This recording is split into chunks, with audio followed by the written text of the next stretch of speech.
Dead meme.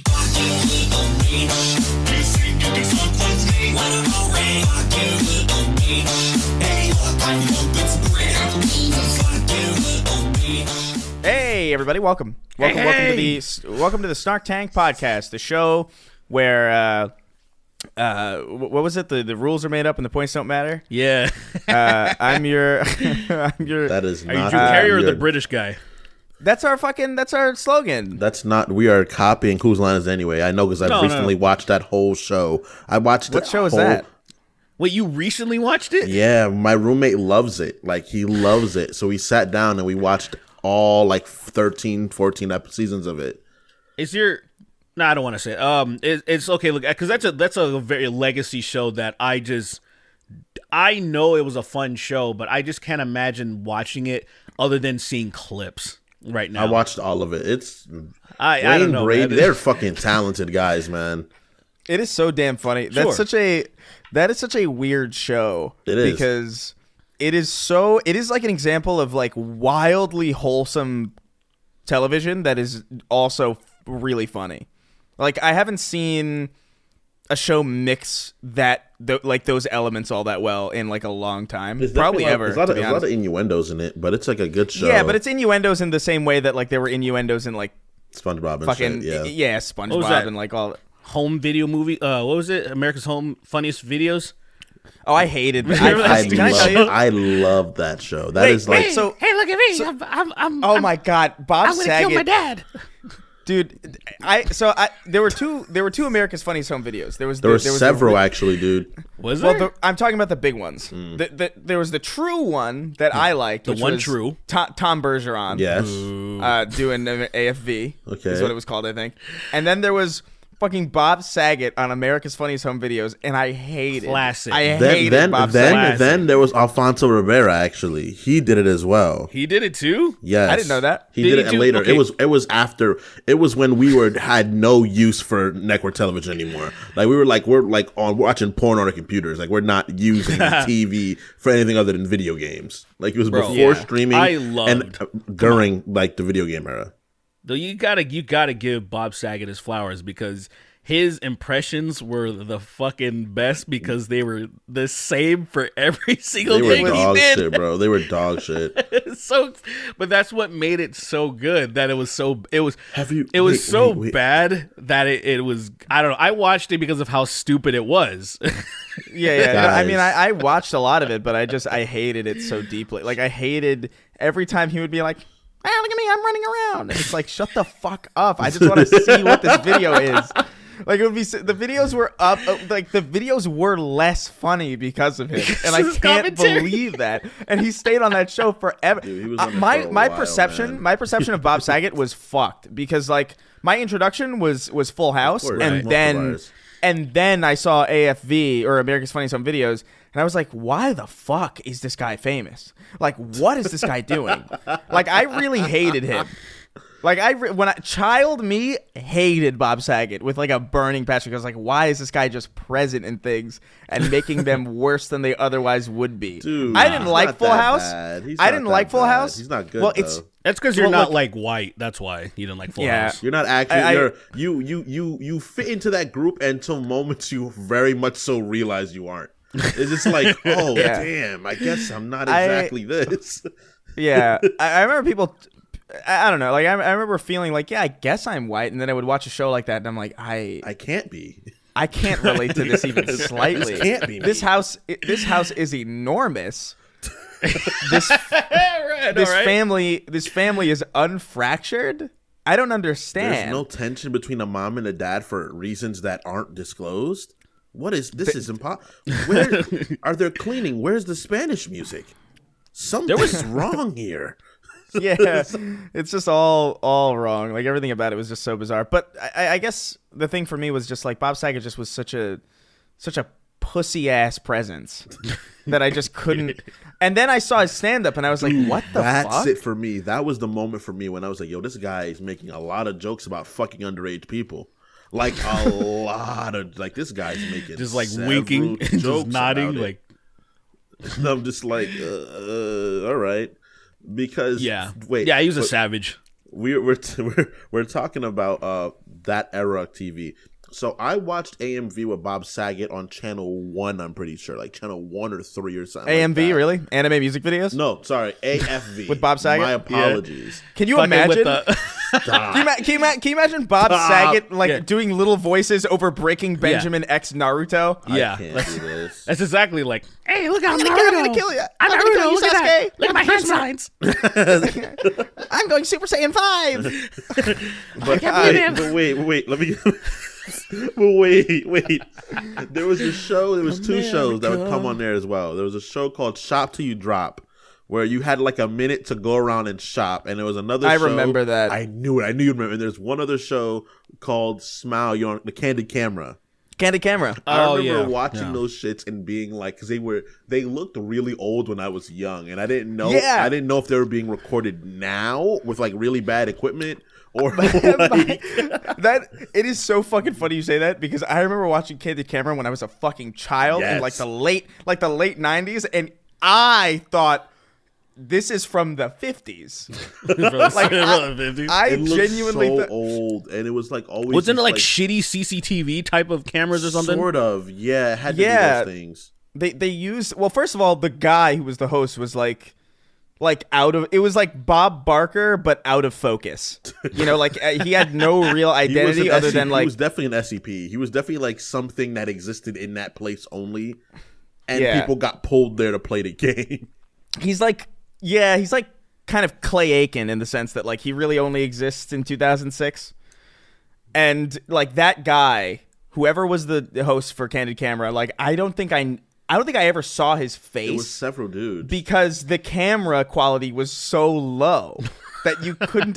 If you were on Candid Camera, you needed way more proof than just the episode, because no one would believe that you were on buddy. it. Sure, that was you. I was on Candid Camera, and it's me, but then it looks like fucking, I don't know, like Guillermo del Toro, and it's like that's you. Kings is like, yes, I know it looks strange. That's so funny that you bring that up, because like it's so goddamn funny. Dude, that show was the first time I had that's the first time I even had a slight idea of like what video quality meant. Like I was totally fine watching blurry ass VHSs and, you know, all sorts of like old or like 240p internet videos. Which is so weird. But for whatever reason, Candid Camera struck me as like, that's low. Like little fucking 7-year-old me was like, that's low res, before I even understood what that fucking meant. For me, it was weird because I remember being fine with any sort of video quality ever until I played an Xbox 360, and then I went from HDMI back to non-HDMI for some reason. Like I think I broke my HDMI cable, and I was like, "Ew." It's noticeable, yeah. Ew, this looks disgusting. Everything looks gross. Who did? Have you ever seen those digital VHS tapes? The ones that keep this quality still? So it was in between. It was right after VHS and when DVD was kind of becoming a thing, and like just before Blu-ray, they had these tapes that were called, I think, D Theater, and they were digital VHS tapes, and they were I think they output in like 1080i or something, which like already? for that time was fucking nuts. And I was watching like videos of, I think like Lioness Tactics or something did a video on it. It's super interesting because it looks like Blu-ray quality nearly. Like it's actually insane, but on like a VHS, and it makes no sense to me. But they were like $3,000, and they weren't, you know, PS2 didn't have a fucking digital VHS player in it, so they were pretty much fucked. But yeah, fuck, I don't even know how we got here. That's crazy that you got a DVD player. It's like, just buy a PS2. I know exactly how we got here. Just buy a PS3. That's it. Yeah, that thing was kind of. And I was like, Jesus Christ. Oh my god. So back to Whose Lines It Anyway. So my favorite. No, I'm just kidding. I didn't want to say something before we get into all these shenanigans. Well, we already kind of did, but yeah. So Spotify Wrapped just came out. Yep. Yes. Which is pretty cool. We've already been getting tagged in quite a few posts on Twitter and Instagram and whatnot, and I always forget about this, and it kind of re-energizes me. Thinking that, like, holy shit, we're like multiple people's number one, not even just like on their top 5, but number one. Yeah, like their favorite podcast, their most listened podcast. And I'm like, that's fucking insane to me. Yeah. It's a really reinvigorating kind of thing. I forget it every year too. Like it happens every year. Like there's like plenty of people that like would just be like, "Hey, you're my number one show," or like I listened to the show for like this long, and it's like, damn, that's fucking nuts. Because throughout the year, it's easy to kind of forget that. I mean, you get tagged in little things throughout the year, obviously, as well, and we appreciate you guys for that as well. But it's cool seeing everybody's Spotify Wrapped and us being like in the company of some really impressive people, really great shows.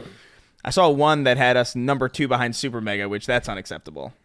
Yeah, extremely disrespectful. Change that. Extremely disrespectful. Change but like, that. You know who you are, and I'm watching you. I have your profile saved. I remember it, and you better correct that next year, because I'm looking out for you. Right. Seeing our names next to Come Town makes me feel really good about myself. Dude, I saw our names next to fucking Lex Friedman and shit, and I was like, that's what? Fucking like that's funny. crazy. That is funny. Like, what is going on? Polar opposites. Timeline. I know, like polar. Just like some of you guys have like really interesting podcast tastes. Like you just run the gamut, and it's just like, okay, I'll watch Snark Tank, and then I'll watch fucking I don't even know. Like, I need to go to sleep. Bill I'm gonna O'Reilly. put on fucking Lex Friedman. God damn, he is. Look at Lex Friedman is a brilliant guy. I've listened to some of his stuff, but I'm somebody who can listen to a 6-hour podcast on fucking the Mongolian Empire, for example. Yeah. I tried listening to Lex Friedman talk to Destiny. I tried 3 different times, and I couldn't make it through. He's got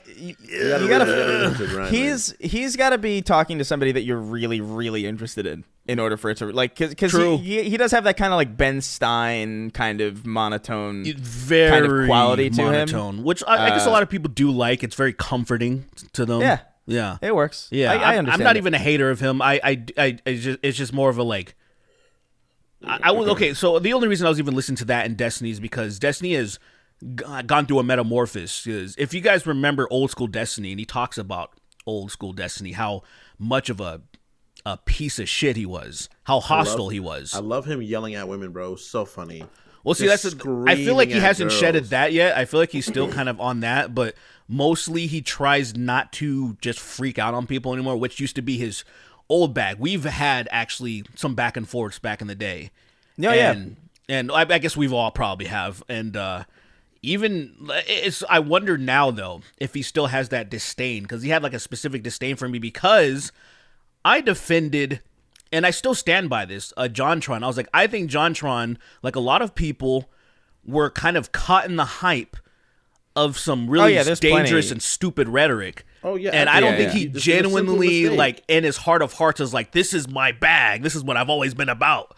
Yeah, no, I mean, I would agree with that. Like that's kind of the same thing that got me in his sights as well. And I remember kind of like going back and forth with him. Yeah. On a number of occasions. But then he got like banned from Twitter like 8 times or something, and then I just like kind of lost track of him because I was just like 8 times for what? Like that's not. Don't take that literally, but like I feel like he had an account and then he lost it, and then it was like something else, and then he lost that, and now he's like, I think, omni-liberal or something. Yeah, he might not even have that anymore because of he got in some beef with Keffels, right? Keffels, yeah. So I don't know. Like he just kind of disappeared from my consciousness because he just wasn't present on the platform in the same way. But I've seen clips of him kind of pushing back on like what is it, Sneeko and those guys, and I'm like, okay, cool. I agree with this. And 2017, fucking however long ago, that was so fucking, I don't know. It's difficult for me to hold grudges over internet shit, especially if I don't really have, like, it was more like minor kind of like, you suck, fuck you. And then like you just kind of forget about it. Oh, totally. It doesn't, at the end of the day, that none of that shit like means anything to me, because this is, I still, even though more and more real life and the internet is becoming intertwined, I still see the internet as not being real mostly. The way that people conduct themselves versus they conduct themselves in real life is still pretty fucking different. So I just like, I know if I ran into Destiny on the streets, for example, even back in the day, he wouldn't yell in my face because he'd probably get his jaw broken. You know what I mean? It's different. It's different. Yeah. It's just like, there's way you conduct yourselves in real life, and then there's ways you act online. And I'm like, I understand that. That's the nature of the beast, dude. That's it, obviously. Yeah. And it's fine. So that's why I don't get so worked up, right? Yes. Speaking of acting ways online, So Here we go. Wait, everybody, wait, guys, wait. Give me a second to prepare myself Sandy's got to charge for up. what's about to happen. All right, now let me. Do you want to intro this or Yeah. or what? Okay. So recently, our favorite manic ex-rapper, fashion ex-billionaire friend. Poop diddy scoop, scoop diddy, poop diddy whoop. You know what's The crazy? best thing he's ever Scoop. released, too. That's the best thing he's ever No, it's not. released. You see, let's hit him for where we need to hit him. Right? Let's not. You can't think that's good. No, now. it's not at all. It's not at all. It's in fact, even the reason why he made that song is another fuck situation too that I can go into afterwards. We can get into it after. But afterwards, let's talk about our friend Kanye West showing up on Tim Pool's podcast. Now, the westernmost Kanye. we live in a reality currently where Kanye West was on a Tim Pool podcast. The Right. fabric of the universe is collapsing rapidly. It's entropy, man. this It's is, wild. This is what But hold on. But happens. before you go forward, you can't just say Tim Pool's podcast. Who else was he with? Yeah. So which makes I- it I- way okay. Yeah, more so I insane. I want to paint this picture enough because I watched it 'cause twice, and I just 'cause I've like, met- I can't be here. I've You met Tom Paul?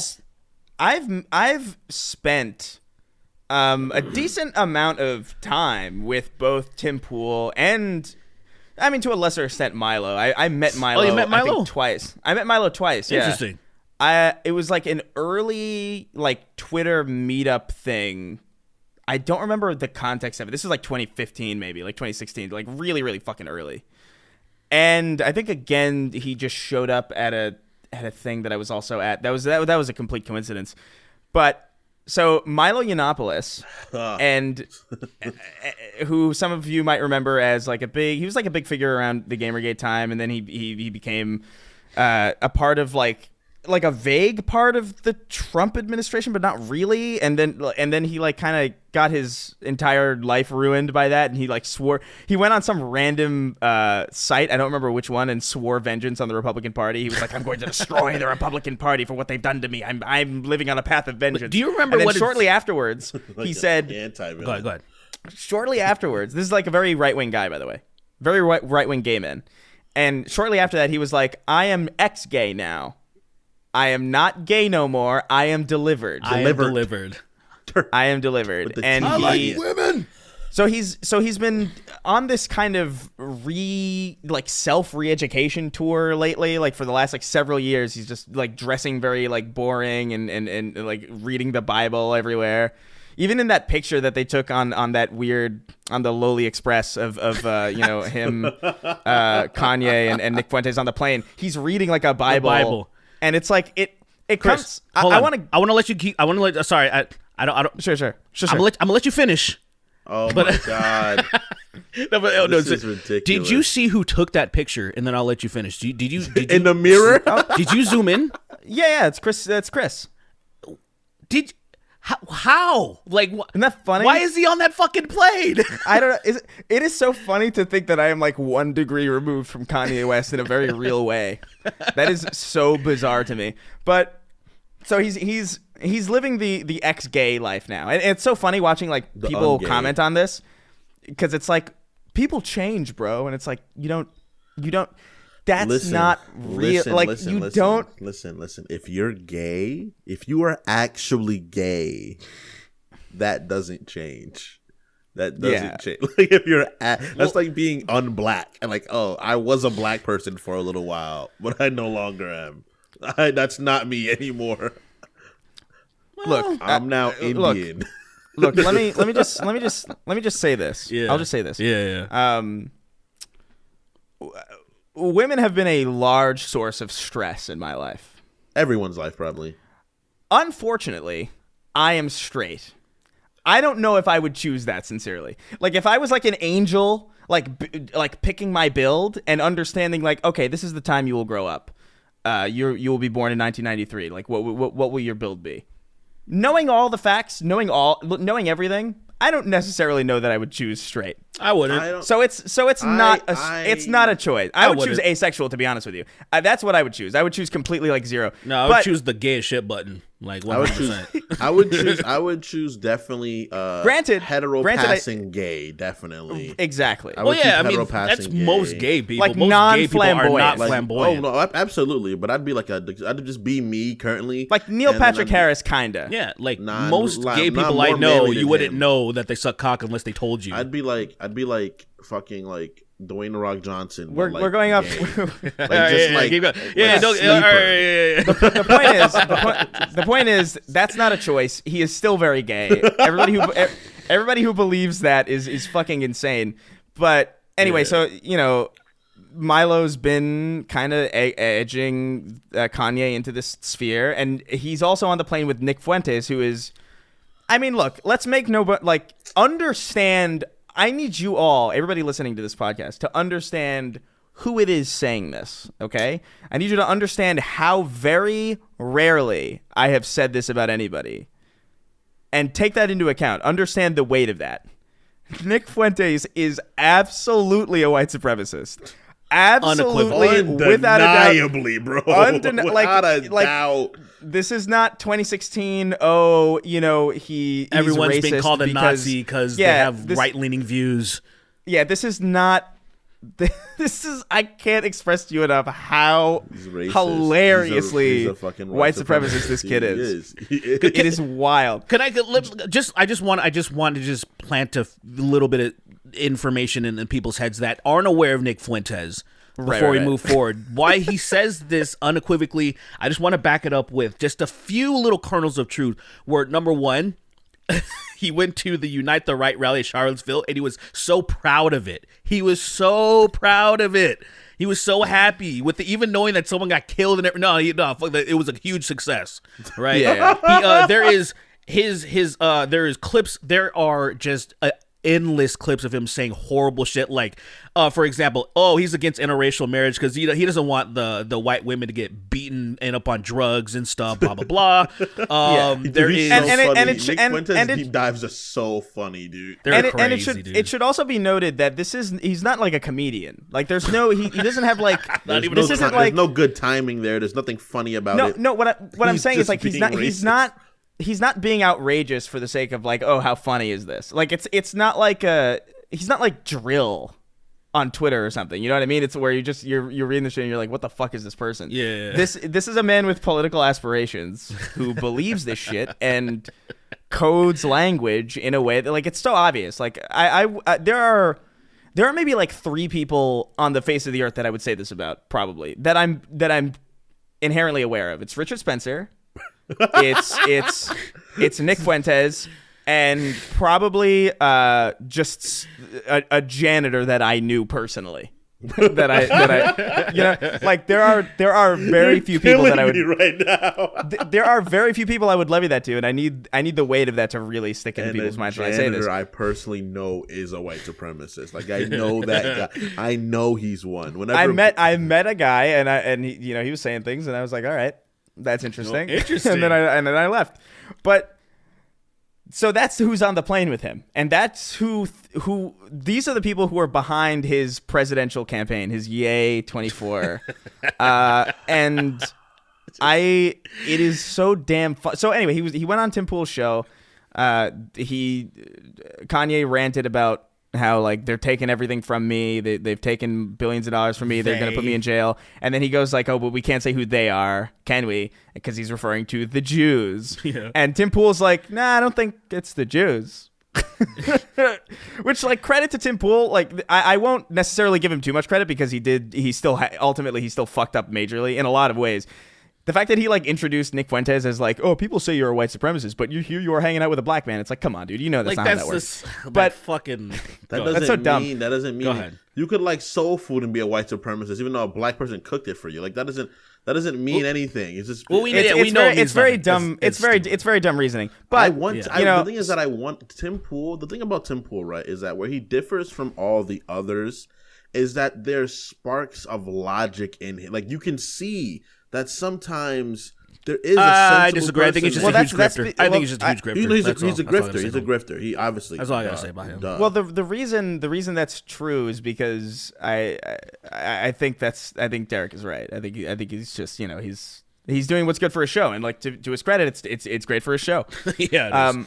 But so Kanye basically, Tim Pool was like, nah, I don't think it's. He basically, like, not verbatim, but he's like, I don't think it's the juice. He said it basically like they is establishment media, which I happen to agree with, actually. But Kanye was like, what do you mean it's not them? And then he just stormed off, and then he left immediately. Frame like it was one, bro. Frame one out. Frame the room, one. bro. Like he was there for 20 minutes ranting about how they are attacking him, and it was so damn funny. I wanted to. The reason why I wanted to paint such a good picture of Milo is because I want to circle back to this idea that if Kanye West really does run for president, he's not going to win. Of course. I think it's not one of those Trump situations where, like, oh, he's dumb, so he's not going to win. Trump is a very smart businessman at the very least. Like, he knows how to manipulate people. Kanye does not know how to manipulate people. He's really bad at it. To the point where he's being like wildly manipulated by two psychos. And what's happening is so damn funny because I think Milo might actually do it. I think Milo might destroy the Republican Party, like he swore to do all those many years ago. He's definitely trying. Because even though Kanye can't win, there's no doubt that a lot of people are going to vote for Kanye. And I feel like that's going to siphon. Right now you have like DeSantis and Trump coming in, and they're the two big people. But then you got this wrench in the middle of it, this massive disruption where I feel like Milo is Machiavellian enough to have done. I wouldn't even be surprised if he planned all this in some way. The long game, not necessarily, bro. I really do think he was like, waits, bro. I really do think that he was like, I'll just say that I'm ex-gay because Republicans need that, and then I'll just pretend to not be gay, and then I'll just like work my way up. I don't think he necessarily thought Kanye was going to be the thing or not back then, but I think he was planning some way to fuck people over because he was fucking livid. He was livid. And if you've, like, I met him twice, and there's something ain't right. Something ain't right there. I mean, you could tell something's off. And if you remember why he even fell off the face of the earth in the first place, it was because he was defending his being a victim of his priest. He went on the Drunken Peasants podcast, and he was talking about how he enjoyed his priest fucking him when he was a kid. Oh, okay. Yeah. I'm tired now. Yeah. And then he imploded after that, and probably the people, he swore revenge on the very people that shunned him, you know, which is funny because a lot of the people that were disavowed him will not speak out against any of the grooming that's actually going on with said fucking entities right now, where they'll blame fucking some story time show, and then motherfuckers will get shot up, right? Like, oh, that's all well and good, but let's ignore the planet in the room. Let's ignore the fucking sun in the fucking room. Guys, I can't. Kanye West stormed off of Timcast. Dude, he got out so fast. Like, that is the reality that we are in. 5 years ago, say that to somebody. You're like, shut the fuck. What are you talking about? Why would Kanye be anywhere near Tim Pool? Why is Kanye constantly not understanding the words he's saying are dangerous? Where is Kanye's mind? If you told me this 5 years ago, Chris, 5 years ago, let's say no. Remember that night in the diner, me, you, and Jalen were just arguing about Rise Against and Kanye when we were like 18 years old?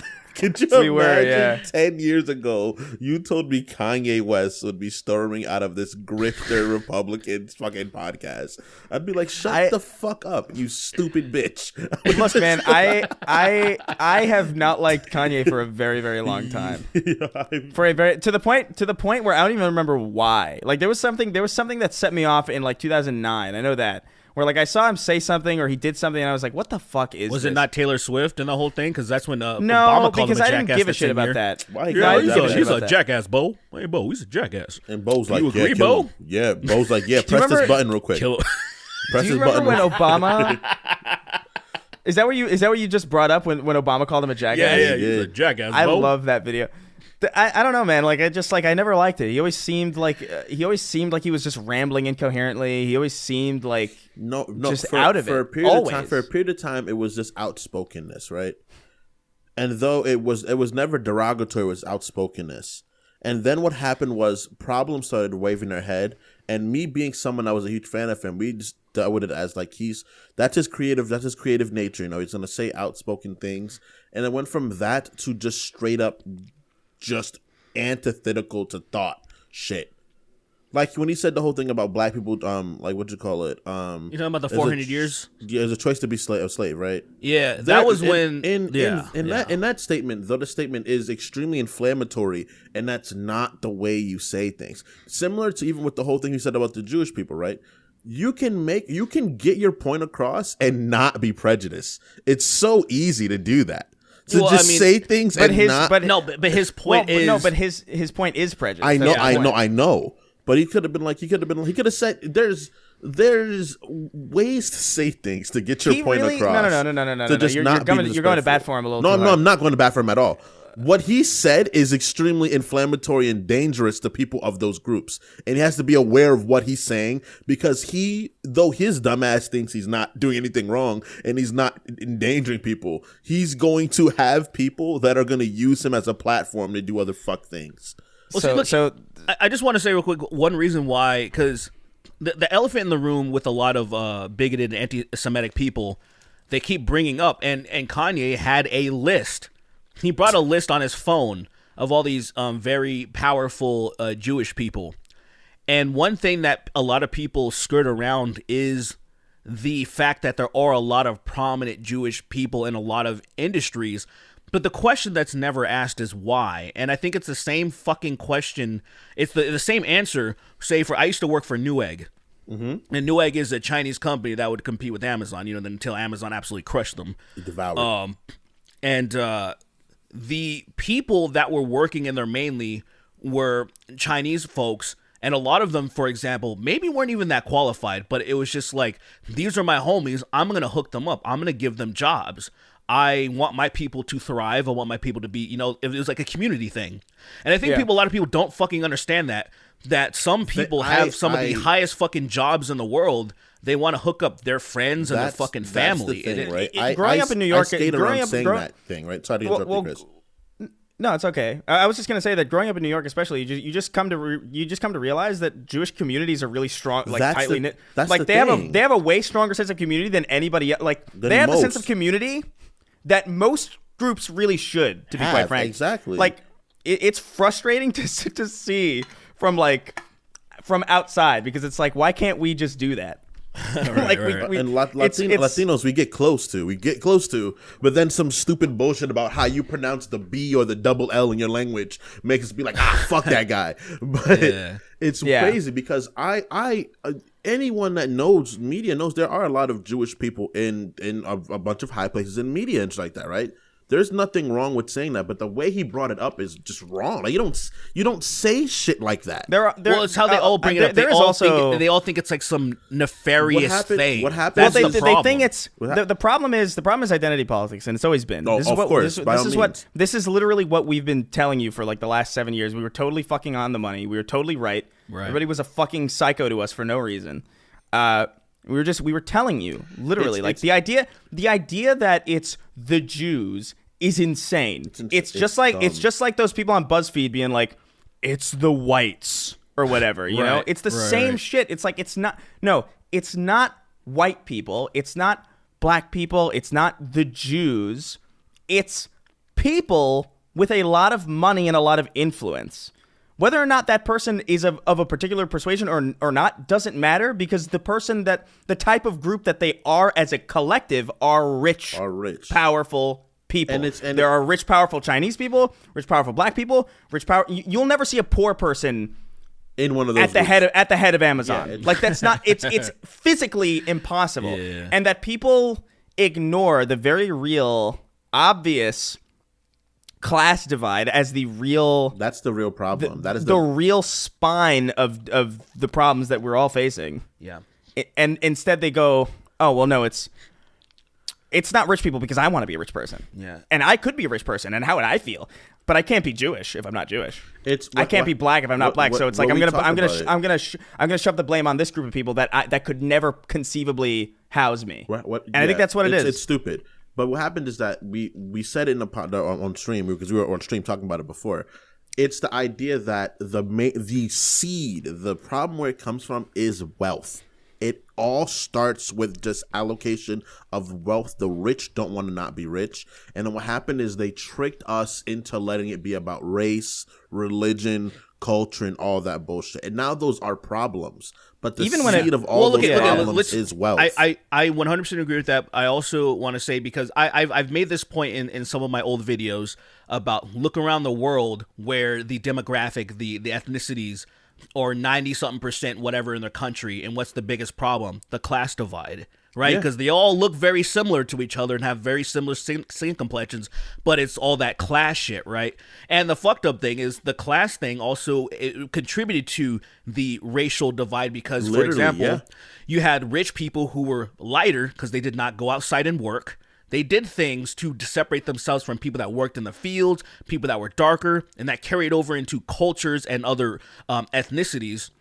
And then you have what happened, obviously, in the United States, which is a very different thing because of the slave trade, blah, blah, blah, blah, blah. Yeah. And then so now you have historical wealth is not a thing for people that look like us, because we didn't fucking have anything. You didn't have a chance. And so it becomes, it's just, so it's a huge fucking problem, but it still stems from money. Like there's no historical wealth. Even the basis of the slave trade was literally money. People with money buying and selling people who had none.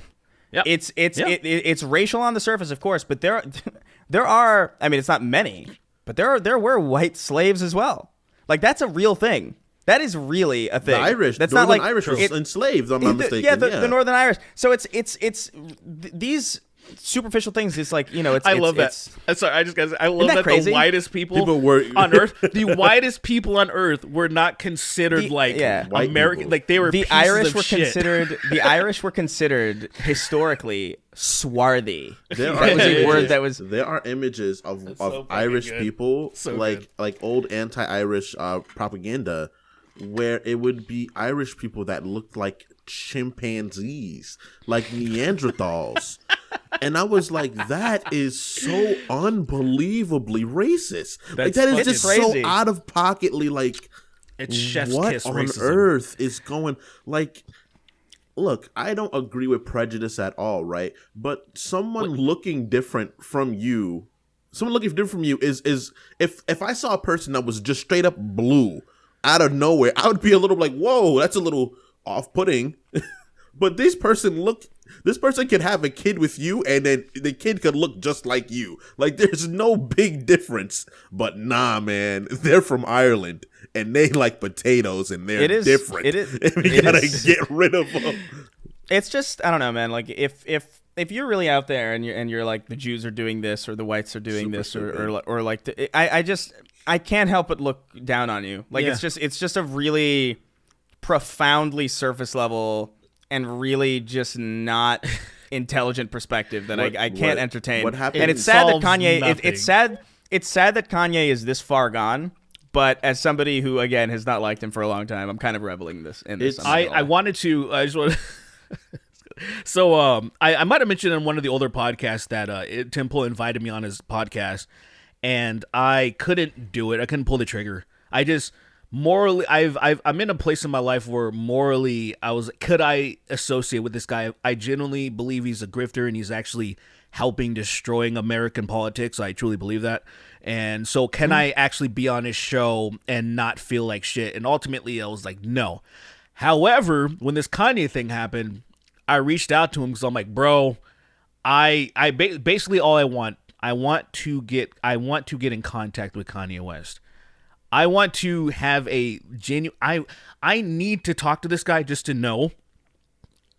I want to know what he's doing. Like I want to know if he. I want to know he doesn't know what he's doing. That's what I'm saying. I want to know genuinely if he has no idea or if he's actually like he does have, because artistically he does have visions of stuff. So I'm like, does he have a vision? I know all he wants is like, a politician that just follows the Bible 100%.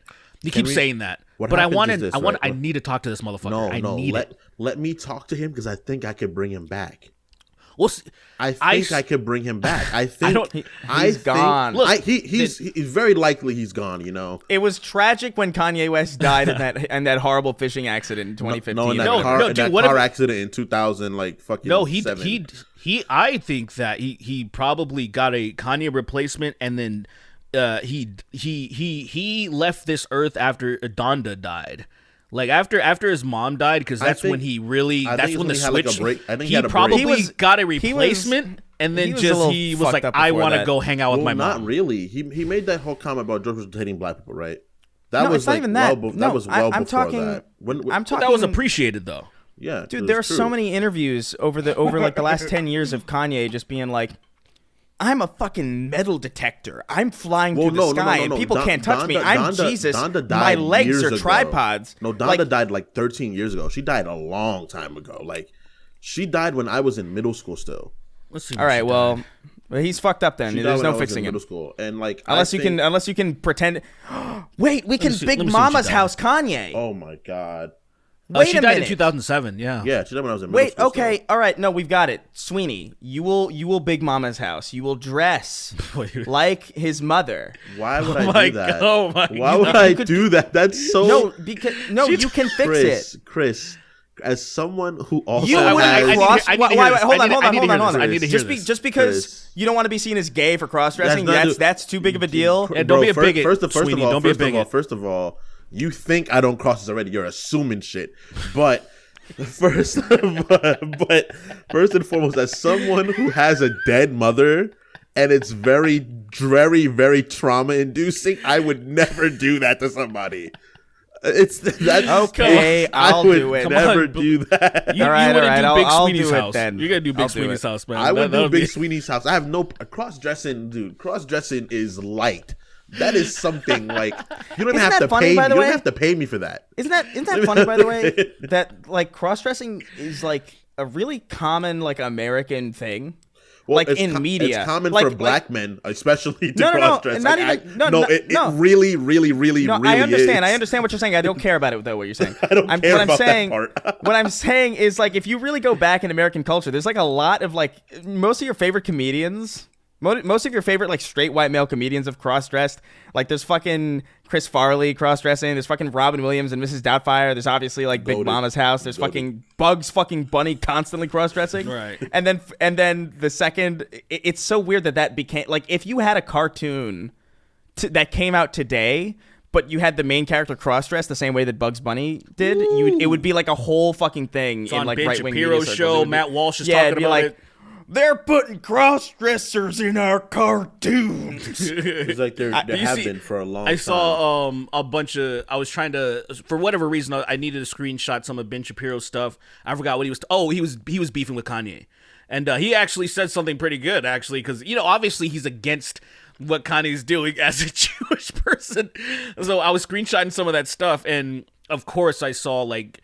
There was that latest Disney movie that came out where it has like a gay character or whatever, a queer character, and it didn't do as well. And then of course like Ben Shapiro's retweeting it as if like, oh yeah, it's because they're rejecting the. I just think I just didn't see any advertisement for the movie. No, it was wildly unmarketed. A lot of them have been. There was a Thanksgiving movie and no one heard about it. And like what's crazy is that I couldn't escape Coco advertisements for that's the last Thanksgiving movie I remember watching. I couldn't escape that. I was like, oh, I have to see this movie. Obviously, it has abuela in it. That's like all my personality is. I gotta see that. The idea that people will look at a situation like that and see a movie that is about gay characters and was not marketed at all. And then the reason they think it failed is because there are gay characters in it is astounding to me. That has to be it. Because it's like, how do you not know anything about how any industry works? Chris, that has to be it. It's a gay character. It's a gay character. It has to be America it, is rejecting but every the gay other people. movie, like it's. Chris, that has to be it, bro. Like I don't like I know what you're trying to say, but you're wrong. America don't want gay no more. Exactly. What about Captain Marvel that was advertised like crazy and made like $1 billion? Was that character gay? I mean, Probably. Now you're making an assumption. You're making an assumption. Captain Marvel is not gay. In fact, I mean, Captain Marvel looked pretty gay in which one she was it? Endgame. In Endgame, that was it. I was like, look, oh, all I gotta say is this. Right? She's technically not. We all know, but she's technically not. What happens is, right? We live in this beautiful country of America where there's freedom for everyone that's a straight white male. They have freedom. What happens when we have gay people in media, it ruins our children for a reason I cannot disclose that it clearly exists. Yeah, it is weird. So let's move on to questions. Anyway. But what were we? But we were talking about. Oh yeah. So look, I'm just going to propose that someone, because I think Kanye is delusional enough to believe that his mother is back in some way, and I think that could fix him. We just appoint somebody to just pretend. I could do it, but I don't think I would pass. Big Sweeney's house. Let's go. So first of all, Kanye's mom is smaller than Kanye. Yeah, I'm much bigger than Kanye is as a person. Do you think he has a perception of that? I don't think he does. What I think needs to happen is I think we need to force him to take medication so he can see he's been wilding. I think in that situation, I think it would work.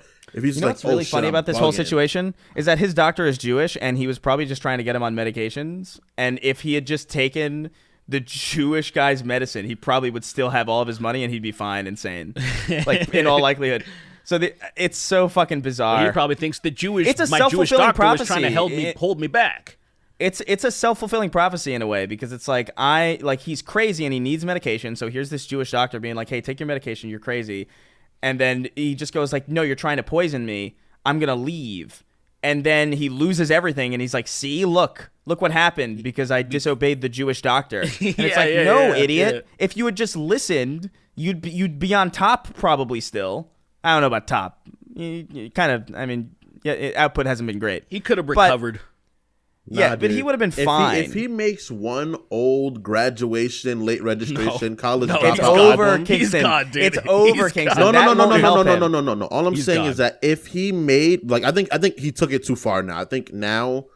Oh yeah, if you're hanging out with Nick Fuentes, you're done. You're fucking done, dude. But I think if he made an album like that, instead of Donda, if Good Ass Job would have came out and he would have made that album, I would have been like, I rock with Kanye again. I don't care. He had his moments, but are you talking about post what just happened? Huh? No, pre, like when Donda. Well, before. I mean, now it's too late. That's neither here nor there. That's neither here nor there. It's like it's just his. The ship has sailed so fucking far past those hypothetical scenarios because they could never be. It's just, I don't know, he needs to. I do agree now that I'm thinking about the Milo thing and trying to destroy the Republican Party, I forgot about them meeting up with Trump. I forgot that actually seemed kind of strategic in that way. They met up with Trump. Because Trump was like, you that can't win. stains Trump so much. It does. It really, I look, man, I don't have necessarily a high opinion of Milo or anything, but I do feel like he is the type of person to take things personally enough to play the long game in that way, because what else has he got going for him, really? What is he doing? He's not gay no more either, so clearly he's not living life the way. He's delivered. He's ungay. Wouldn't it be fucking hilarious if... Nah, I'm not going to say that. I know exactly what you're going to say, and it would be. It would be very funny. What else? Oh, we have to touch on Liver King. Oh my God. I want to touch on this before we get too far in. Okay. Liver King, who I don't know how many... We've never really talked about him on the show, at least not with when I think me and Derek made a comment in passing one time before talking about how the fact that he's a liar. So Liver King got busted for steroids, obviously, no one's surprise. Dude looks like a fucking microwaved G.I. Joe. He looks like a potato with abs, bro. He looks like a vegetable. He looks like a spud of a human with fucking bulging veins. So what was the controversy? Like he got outed for using steroids, but what is? I don't know anything about Liver King other than he was on the H3 podcast or something, and then Ethan said something like, "You smell bad," or so. I don't remember. Oh yeah, because he doesn't wear deodorant and shit, and he's always shirtless. So Liver King, he busted onto the scenes about a year ago. Strategically, nobody knew about him, and he was gearing up for this huge campaign to try to, because I guess he's always been rich and he owns multiple companies, and so this is his next venture, which is this tribal, not this 9 tribal, like primal ancestral like stuff, whatever it is. He has like 9 points that you got to do to reach the primal level, and then there's subprimal, like the rest of us. We're all subprimal, right? And so he busted onto the scene. His marketing campaign worked fantastically. He was on every podcast you can imagine. Everyone's like, well, you're obviously on steroids, right? And he just kept saying, nope, never touch this stuff, which automatically already, I knew he was lying, specifically not even just by looking at him, but also his language by saying, never touch this stuff. I don't even know where to get that stuff. When people say that shit, when they play ignorance, like I don't even know about it, I don't even know how to get it, and you're that deep into the fitness culture, I'm like, you're a goddamn fucking liar to the worst extreme. At the I very know how to least, get steroids. That's what I'm saying. At the very least, just be like, yeah, I don't know. Like, if you're a liar, if you're a grifter, just be like, yeah, man, like, I know all about that stuff. I know all about, D-ball, tremble, and all this stuff, but I just nenever fucked with it. People have approached me about it, because why wouldn't they approach you about it? Anyway, so the reason why he got exposed was this guy, Derek from More Place, More Dates, this YouTuber, who is an encyclopedia on just HRT and used to run a clinic in Canada. He, got some emails from people that work with Liver King. They exposed him. And the funny thing is, Derek could have exposed him way before, because when he searched Liver King's email, it came up in his inbox. Yeah. And Liver King sent him an email a year ago before he started his campaign, basically saying, hey, I'm taking a few of these things. I love your channel. I want to take things to the next level.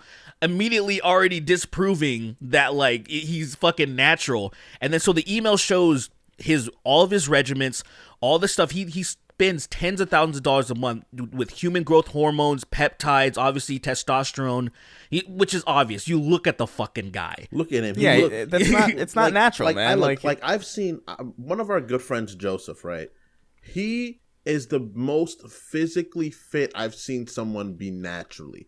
Like, the form he was in before he left, he is the most, like, he's at the point where he's like, I can't get any bigger anymore. So I'm just going to lean down and have a bunch of, like, very active, flexible muscle to be able to run and climb and stuff like that. That's useful. At a certain point, you can't get to that size naturally.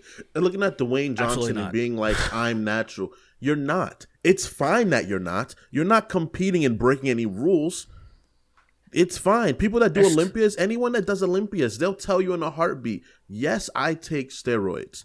But if you take steroids and you're just going to be where I am, that's not the case, which is true. You can't just take roids and become a wall. You have to have a lot of work ethic. It's hard. You got to put in the work, put in the hours.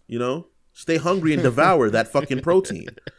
but it's just the idea of lying about it. This is what I don't get. It's the lying nature about it, which seems so stupid to me. Now, to let's say Liver King, we know why he lies specifically, because it's helping him sell the supplements, because he sells a lot of, and here's the weird thing about Liver King, his supplements aren't fake. It's just that they're not going to get him to where he's at. But he sells a lot of things like bone broth and like liver things, because let's be real, a lot of these things are high in nutrients, organ meat and stuff that people don't eat on average. Like, so it's also good to just supplement it. If you eat like a child like me, where like I don't fucking eat almost anything, so I supplement most of my nutrients, because I don't get enough like greens and all this stuff. Like, one of them I actually just took right before the podcast started. Like, I get my greens in supplement form because I do not eat vegetables really, hardly, rarely. Like, if I'm having chow mein, there's like some cabbage in it or something. But that I spit out on purpose. Ew. Fuck, who put cabbage in here? The fuck? Who put nutrients in my food? Who put nutrients in my noodles? But anyway, like, so the supplements could benefit you, but you're never gonna get as big without the HGH and the testosterone and everything else that he takes. So that's what sucks. It's the fucking actors. It's the actors, the Hugh Jackmans, the Chris Hemsworth, fucking The Rock, all of those fucking people. They all bullshit, and I'm just like, why? You're not even selling anything. Like, you're just selling your body. It's to allure this fantasy, right? But what happens is the fantasy is still that. Like, it's still fine. Like, I don't care. Like, Spider-Man. Like, I don't know. Tom Holland probably doesn't take roids because you don't need to be. You don't. No, need he to be definitely roided to doesn't. be I wish he Spider-Man. did. I wish he did. I would Well, no, love for him to. I would love for him to look fucking. Like I want fucking like freaking. I want everyone to be on 90s steroids. That's cartoon my Spider-Man? problem. Yes, my Looks problem like 90s is I cartoon want. Spider-Man just walled up. My problem is I want everyone to be on steroids. That's my problem. I want everyone to just fucking get free shit. Because the thing is, like, just like free testosterone. Because even women, man, this is the one thing that, because you know how they always talk about men, like, oh, you're low testosterone, your bones are weak, you're depressed, all this shit's happening, and then you just up it a little bit, and then they're like, I feel like a new person. I'm good. My sex drive, everything. But women too. And that's one thing. Women are getting left behind in the dust because women overwhelmingly never get on TRT and they should, because even though their levels are way lower on average because they're women, they still need to be at a certain average. And then some women are below average there, and then they feel worse. They're depressed. They're fucked up too. And people are starting to finally get to the science isn't really caught up in, like, say, your endocrinologist, which is fucking annoying. But, like, say, clinics are starting to get very hip to that shit. Women going through menopause and all that stuff, like, they need their hormones regulated so they actually feel like a fucking normal person. I know that one of my good friends has a polycystic ovary syndrome. I think PCOS, and that inherently fucks up your hormone output to the point that you just won't have your period at right times, or they'll be like extremely painful. And since one of my friends has that, she's like, I thought about getting put on more estrogen or something, like, just in general, like just whatever just she with her needs, endocrine man. system more, Whatever just fucking she with needs. that. But it's like it's it. hard because that shit, that like science is like 40 years old, if that's It's a like, very new. if she goes to a science. private clinic, they'll take care of her. The problem is when I went through my doctor for a fucking year, I dealt with this shit. I dealt with my hormones being fucked up for like a year. From like early 2020, like the start of the pandemic, until about May or April of 2021 was when I finally gave up on my doctor because they were just playing games. And I went to a clinic and they treated me the same fucking day. I brought my blood work to them and they're like, oh yeah, you're fucked up. Here, we're going to start you on this level. And then a month later, I felt like normal again. And then I slowly started feeling like it was so upsetting that I dealt with that shit for a fucking year because I couldn't imagine living like that much longer. Not like I would off myself, but meaning that, like, the way that I felt living like that for a while. But anyway, I don't want to get too here's how you get out. Here's how you. So I'm gonna take a lot of testosterone, so I start balding real fast. So my shit's up here. Get your level to like 3,000. Get your level to like total testosterone like 3,000. You'll be bald. In like, but I'll be an animal, like the Kingston I'm gonna be, like when we become like, oh, it's good, guys. You should wash your hair with Nair. I have already. Watch it with there. I have, and it I lost some of it, but it's resilient, bastard. Just get do you know texturizer that black folks use to relax their hair? Yeah. Put that in your hair for fucking an hour. Your hair will be gone. Bro, I remember when your hair will 100% be gone. My aunt permed my hair, right? And what happens is when you perm your hair, you know that when your hair starts burning, you take it out. Obviously, it knows you're burning your scalp. It took for my shit to start straightening. I'm not kidding. It took 45 minutes for me to feel anything. That's back when I had like braids and bigger hair than I did now. And my aunt was like, is your head burning yet? And I was like, nope. And then my aunt brought me home with a perm. And I remember my grandma was like, what the fuck did you do to him? I must look like Cat Williams. It must have been something fucking egregious. But I remember there was one picture of it taken by my sister, and I want to ask her for it. But I don't know if she still has it. But it's going to be a picture of little me with a perm. My grandma, I've never seen my grandma that mad at anybody in my life. She was like, he looks ridiculous. I can't send him to school like that. I had to wear a hat for 2 weeks. Oh, you did? You should have got spikes like a white boy. Absolutely not. Absolutely not. You put the gel he would have gotten touched on by family members, by the cops. The cops would have arrested me at that age. They're like, "You're an anarchist." And they would have arrested me. You're an anarchist. You don't look like I expect you to. That's not good. That's not good. He just has his hand on his gun. Stop being different from what I expect. Let me see the drugs, boy. Let me see them. Unusual character design. What do you got? What do you got on you? You tell that NPC is important. You know, you can just tell the way he looks. Like he's wearing armor. This guy's probably up to something. He's probably useful. You know, I actually had a cop walk up to me with his hand on his fucking gun. Like I was with my my buddy Jesus. We got stopped. And then the motherfucker not a good person to be around. He was walking up to the car and his fucking hand was. I was like, "What the?" I looked at him like, "What the fuck is like? What is this? Like, why would you do that?" And he'd probably just like, "Oh, sorry, it's a force of habit." He's probably used to working in the hood. Was it in LA? No. I was actually in my hometown, which consists of probably like 6 black people or something. That's why he was so scared. It's like seeing a rare Pokemon that you don't know if it's gonna be violent or not. You're like, "Oh man, I got this Pokemon already." Dude, the only reason I like living in LA is I never got fucked with the cops, because the cops only fucked with like actual, like their cars are falling apart. They clearly don't have like light tail, so my car was normal, so they had no reason to fuck with me. In my hometown and around surrounding areas, since there wasn't very many black people in those areas, I got pulled over too much and I wouldn't be doing anything. A motherfucking cop pulled up next to me one time and he was looking at me, got behind me and pulled me over. And then after he's like, "Oh, I thought you weren't wearing your seatbelt." And I'm like, "You were right next to me, you piece of shit. Of course you saw I was wearing a seatbelt." That's crazy, dude. Of course you saw me wearing a seatbelt. No cop problems in California. I got pulled over once. No cop problems in California. New York, where we lived, oh God, all the time. Where we grew up all the time, bro. It was wait. hilarious. What situation you got? I think there's a little bit of a difference between out here, because where we are is very particular. Yes. It's not like we're not really in a place that's particularly patrolled. Also, we do our work indoors. That's very true. All the time. Before when I was actually an outside worker, not a content creator.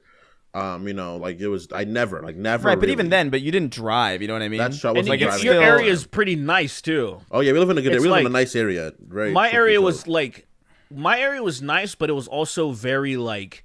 It was North Orange County, which Orange County is pretty much the start of like conservatism. Mm-hmm.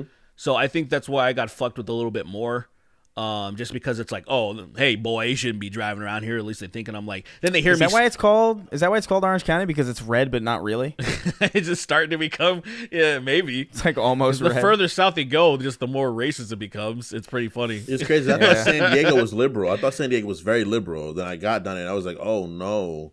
The city of San Diego's pretty liberal relative. Technically, because of the commerce and stuff that's involved with it, but the culture and it being also a military town. You talk about politics. Yeah, it is. That's right, yeah. You talk about me marrying one of my homies, and it's just like, "What'd you say?"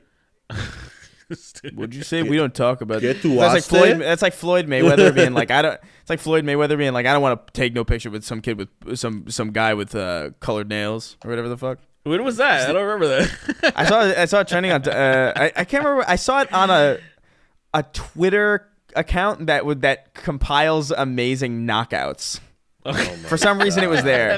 He didn't punch him. He didn't punch him there, but like it was, dude. You thought about so many. I love watching street fights on those Twitter accounts. Can I tell you? They're pretty cool. It is wonderful.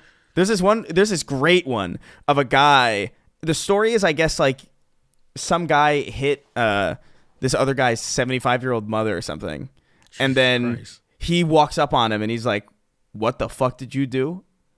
And he's just tossing him around like a babe. It is the craziest thing ever. He's like beating him down like it really is like the weirdest. And then he tries to run away, and then he runs for his car. He slips and bashes his head into the tire, and then he comes and keeps hitting him. I love when people who deserve it get mollywopped. It's pretty fun. It is a great thing to see. For me, I've gotten really accustomed to watching like area effects where like there's this video where these two like little black kids are fighting in a bathroom and one's by a wall and one comes out a crowd. He's doing like a little jig. Like he's like doing like something to prep himself up and he punches the other kid and the other kid flies back into the wall. And I'm like, he OHKO'd him after he did a little jig. He did a little fucking dance and then knocked this guy unconscious. And it's so crazy. So many of these little ceremonies they do just before they make contact and people just falling asleep. I will never see one that's better than the guy dipping his hand in the urinal and then punching him. By Jesus mistake. Christ.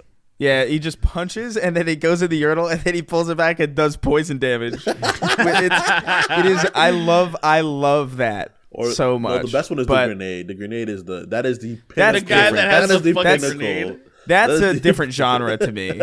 That's not a street fight. That is. That's a video game. That's Into the Badlands, a game, bro. Into the Badlands. Anyway, all right, let's move on to some questions. Before we do that, just a quick shout out to everybody who's been doing art and animations for our show. It's fucking dope. Yes, sir. It's a great. The Spotify Wrapped is a really cool thing to see, especially at the end of the year. It's like really reinvigorating. But those animated things and those. The fan art and all that shit is equally as awesome. And just a huge shout out to all you guys. Appreciate you. Yeah, thank you very guys much. so much for everything. Super flattering. And yeah, let's pick it up. Let's not a lot. Make sure somebody does Big Sweeney's house. Let's not. Make sure do somebody that, draws but I mean, that. okay, Make sure someone draws that. At least use my face. Used to me when I had facial hair, at least, because I had like a nice ass beard for a bit, but then I cut it yesterday. Yeah, I don't know why you keep. I don't know why grown ass men keep. I lined it, and it was a little too low, so it was like my lips are like here, and it was a little bit down here, and it still looked nice. But I was like, I'm gonna get rid of it. If I could grow a full beard, I would never. Even if I fucked it up, I would still keep it. I can grow a full beard now. Thank God. It only took me 27 years of my life. Yeah, I'm 34 and I still can't. So damn, bro, that's crazy. Yeah, it's my dad's genes. You're not beamed up at all. That's why, bro. It's just I had nothing. My dad had no hair. And my brother is older than me. He's probably like, what? I think he just turned 38 or something. And he doesn't even have a mustache, right, at all. Like, there's nothing. I asked him one time, this was years ago, but I asked him, we were at a wedding. I was like, hey, how often do you shave? He's like, I don't. I was like, what? I was like, what do you mean? There was nothing there. And I was like, how you don't even have like a straggly chin thing? Jeez, nothing. Some people are just born without it, bro. Yeah, some people are just fucked. Some people are just lucky, man.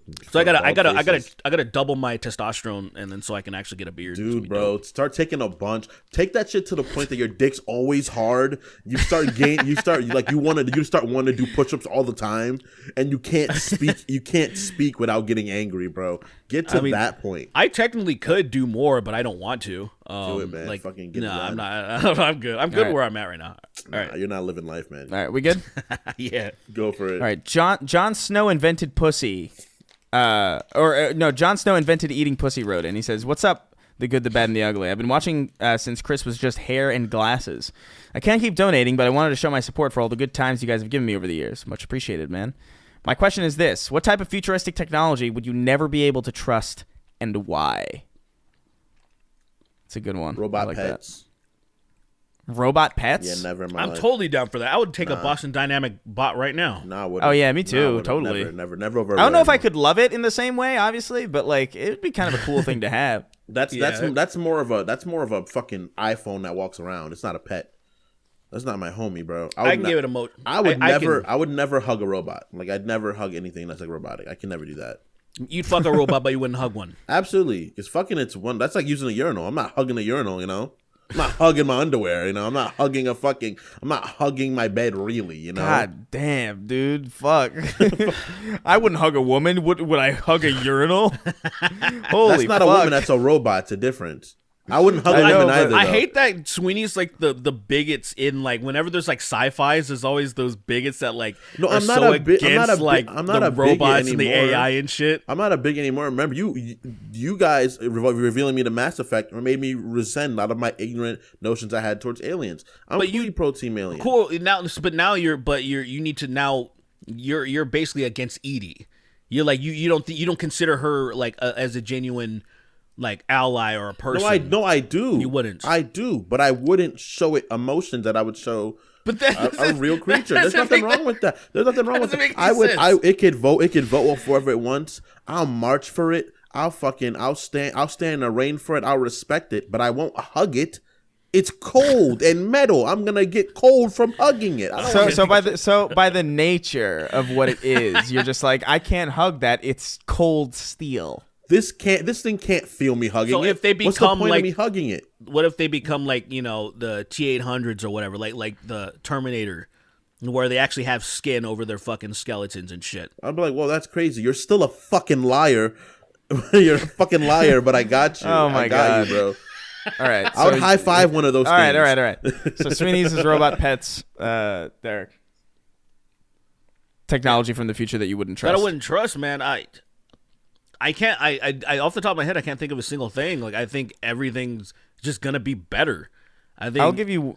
What do you got? I'll give you one because, Jon Snow invented eating pussy. Actually wrote this in, and I didn't say it because it is also mine. But it's teleporters. And for the same reason that he writes, I don't think it would work. I think I sincerely believe, and this is not necessarily a unique thought, but I don't think it would teleport you. I think it would kill you and clone you, and your clone would end up wherever the fuck you were going. Well, and I think from your perspective, you would die, and then your clone would you would start doing things. Yeah, but it's not you anymore. No, it's another you. It's not you yourself. Your you is gone. There's another you. Like, the whole idea of transferring consciousness at all, like, that just doesn't, like, it can't even, the idea of that there would even be a clone of you and then it's just like, and not just like a pile of meat. Like, I don't even think that would ever happen. The thing is that teleporting like that is terrifying. I don't think you can transport consciousness. I don't think that's possible. Yeah, I don't think so either. What happens is the idea of bending space is the idea we would use for teleporting, not so much the one where you just take your matter, deconstruct it, and reconstruct it. We would try to find a way to bend 2 points right next to each other, so you'd walk through one door that we would assume would, like, you'd walk through a door and you'd go from your bedroom to China.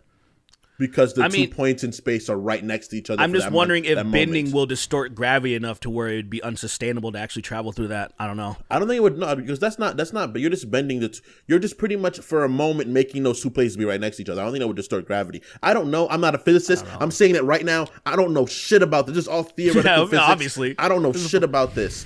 But I know the idea of that being Snark a thing. Of course we don't know shit. Because I know someone's going to be like, Swede, you're so fucking dumb. Let me tell you why you're dumb. It's like, oh no. Imagine the person that invents teleportation ends up being a listener of this. Like, a listener of this show ends up creating teleportation. And they're like, guys, look, I did it so it's not going to kill you. No, I wouldn't trust it. I would go through it first, bitch. I'd be like, go through it first. No, but I still wouldn't try, because, like, what comes out is just going to be something that is convinced it didn't die. Yeah. Because its perspective continues. Because it's like a new perspective, but it has all the memories. But if you have no idea, then what? Then who cares? No, because you still are gone. Yeah, but when you say you are gone, so how do you know you're gone? Think of it like this, Derek. Think of it like this. You put a, like I'm saying, like, how do you know you're gone? Like, how could you would be gone? You wouldn't know. You finish. Yeah, so you wouldn't know. So who fucking cares? No, because it would be a cut to black. I want to continue. You would just be killing yourself. So no, but you say like it would be a cut to black, but would your consciousness travel into that new husk? No. So then you would know. So then you would be consciously aware that Derek, like, I am not the same person. No, because for that clone, it would be a fade to black and then maybe like a fade in. Because no, but if it's a fade in, but then there would be consciousness would be transferred then. No. It's not like yes, that. It would have to be, because then that consciousness would have to have all of that memory and data that was stored, and you have to be aware of what just happened. Listen. You're right in that sense, in the sense that it is a copy of the consciousness, but it is not you continuing. Yeah, but from your perspective, you walk into a machine and then you're gone, you're dead, and then some husk that is ostensibly you, it has your memories of up until that point, and then it can continue on, but like that's for that person. Yeah, like that's for that. I understand. I don't get to experience any of the cool shit about it. But like, just because I don't think consciousness can be transferred, I think that's an impossibility of there being a copy of you ever, and then still being conscious and thinking it's them. Well, that's different than consciousness. How did your consciousness end, and then all of a sudden one was just, doesn't do anything for me. Well, it's just teleporting. It's all nonsense. I know it is all nonsense. But I would imagine that I don't think there's a way to transfer consciousness, but I would imagine that we would get technology that's sophisticated enough to at one point create an exact copy of the brain. I do think that's possible. I don't think that's impossible. And I do think you'd be able to kind of approximate some semblance of a consciousness, That's or at so least fucking- mimic. It's I just think so that's possible. At least I don't mimic wanna it with, talk But it wouldn't be- technology, but it- like an AI thing, and plant it onto that new brain or something. I Yeah, don't know. but it wouldn't be like you live forever. It would be the same thing like you living after you die, in the sense that like your kids continue. You know what I mean? Where it's like it's not really fucking. That's you're not stupid. immortal. You That's dumb. just fucked someone. Anyway, let's. I can't yeah. do this, man. Next. That shit like that makes my brain fucking feel weird.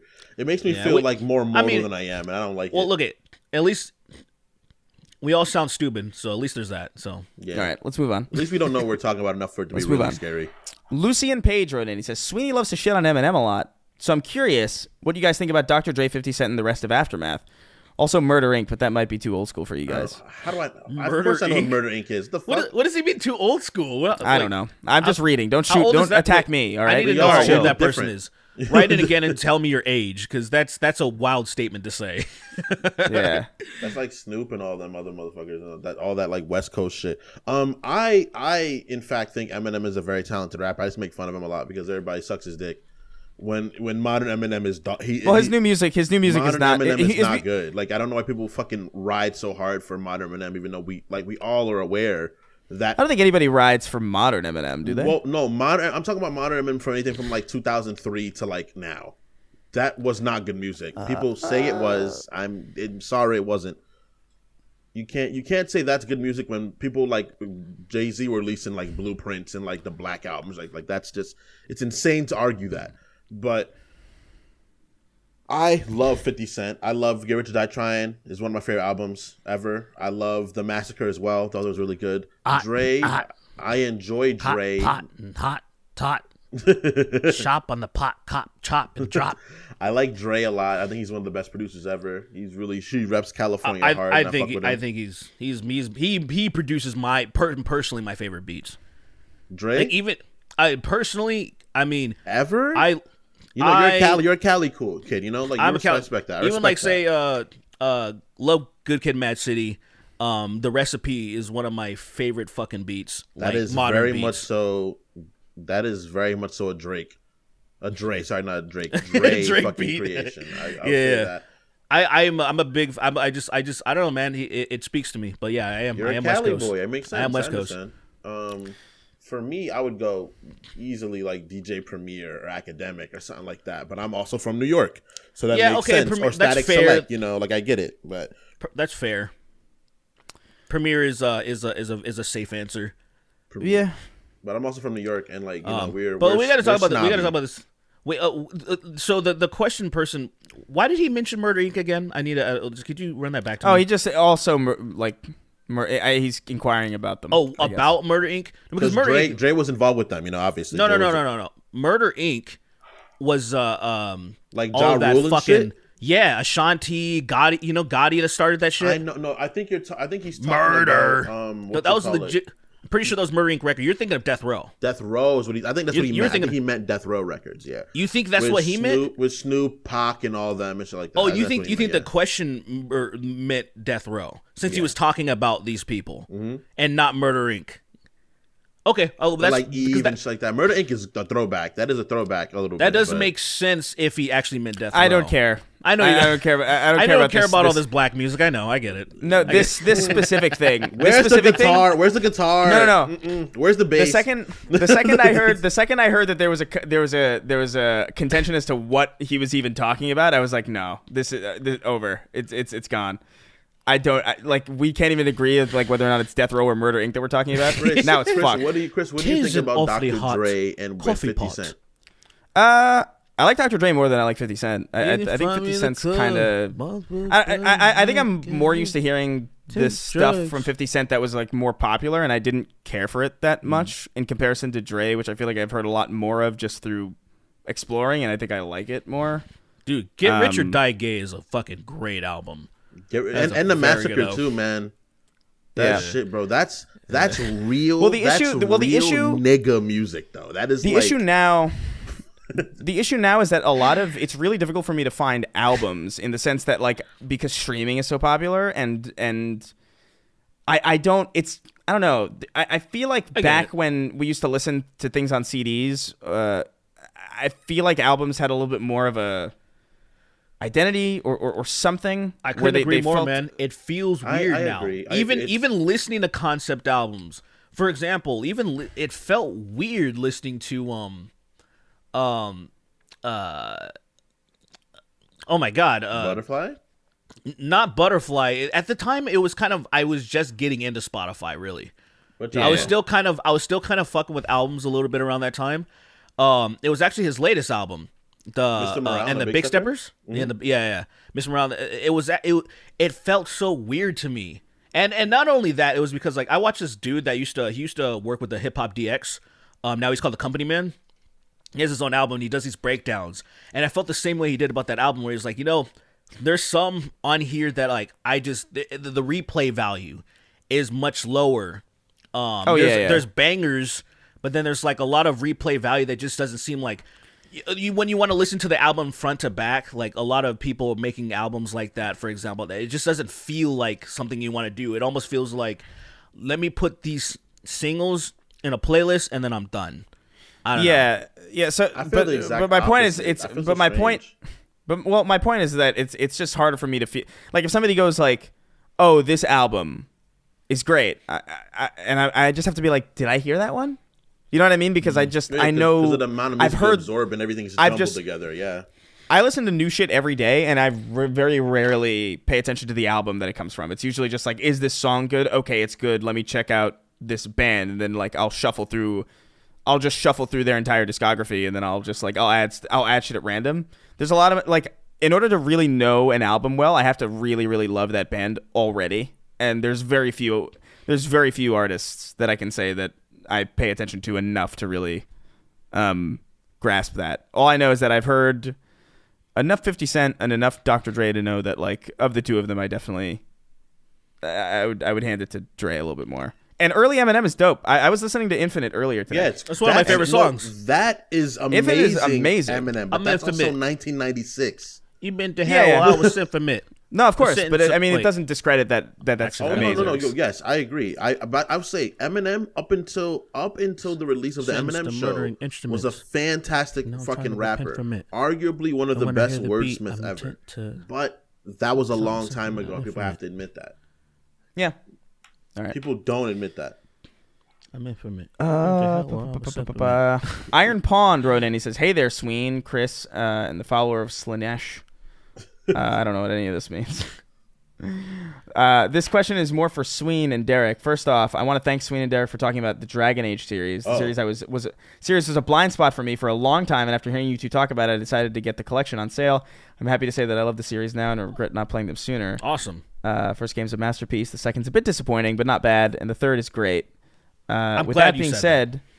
With that being said, are you guys worried about Dragon Age Dreadwolf?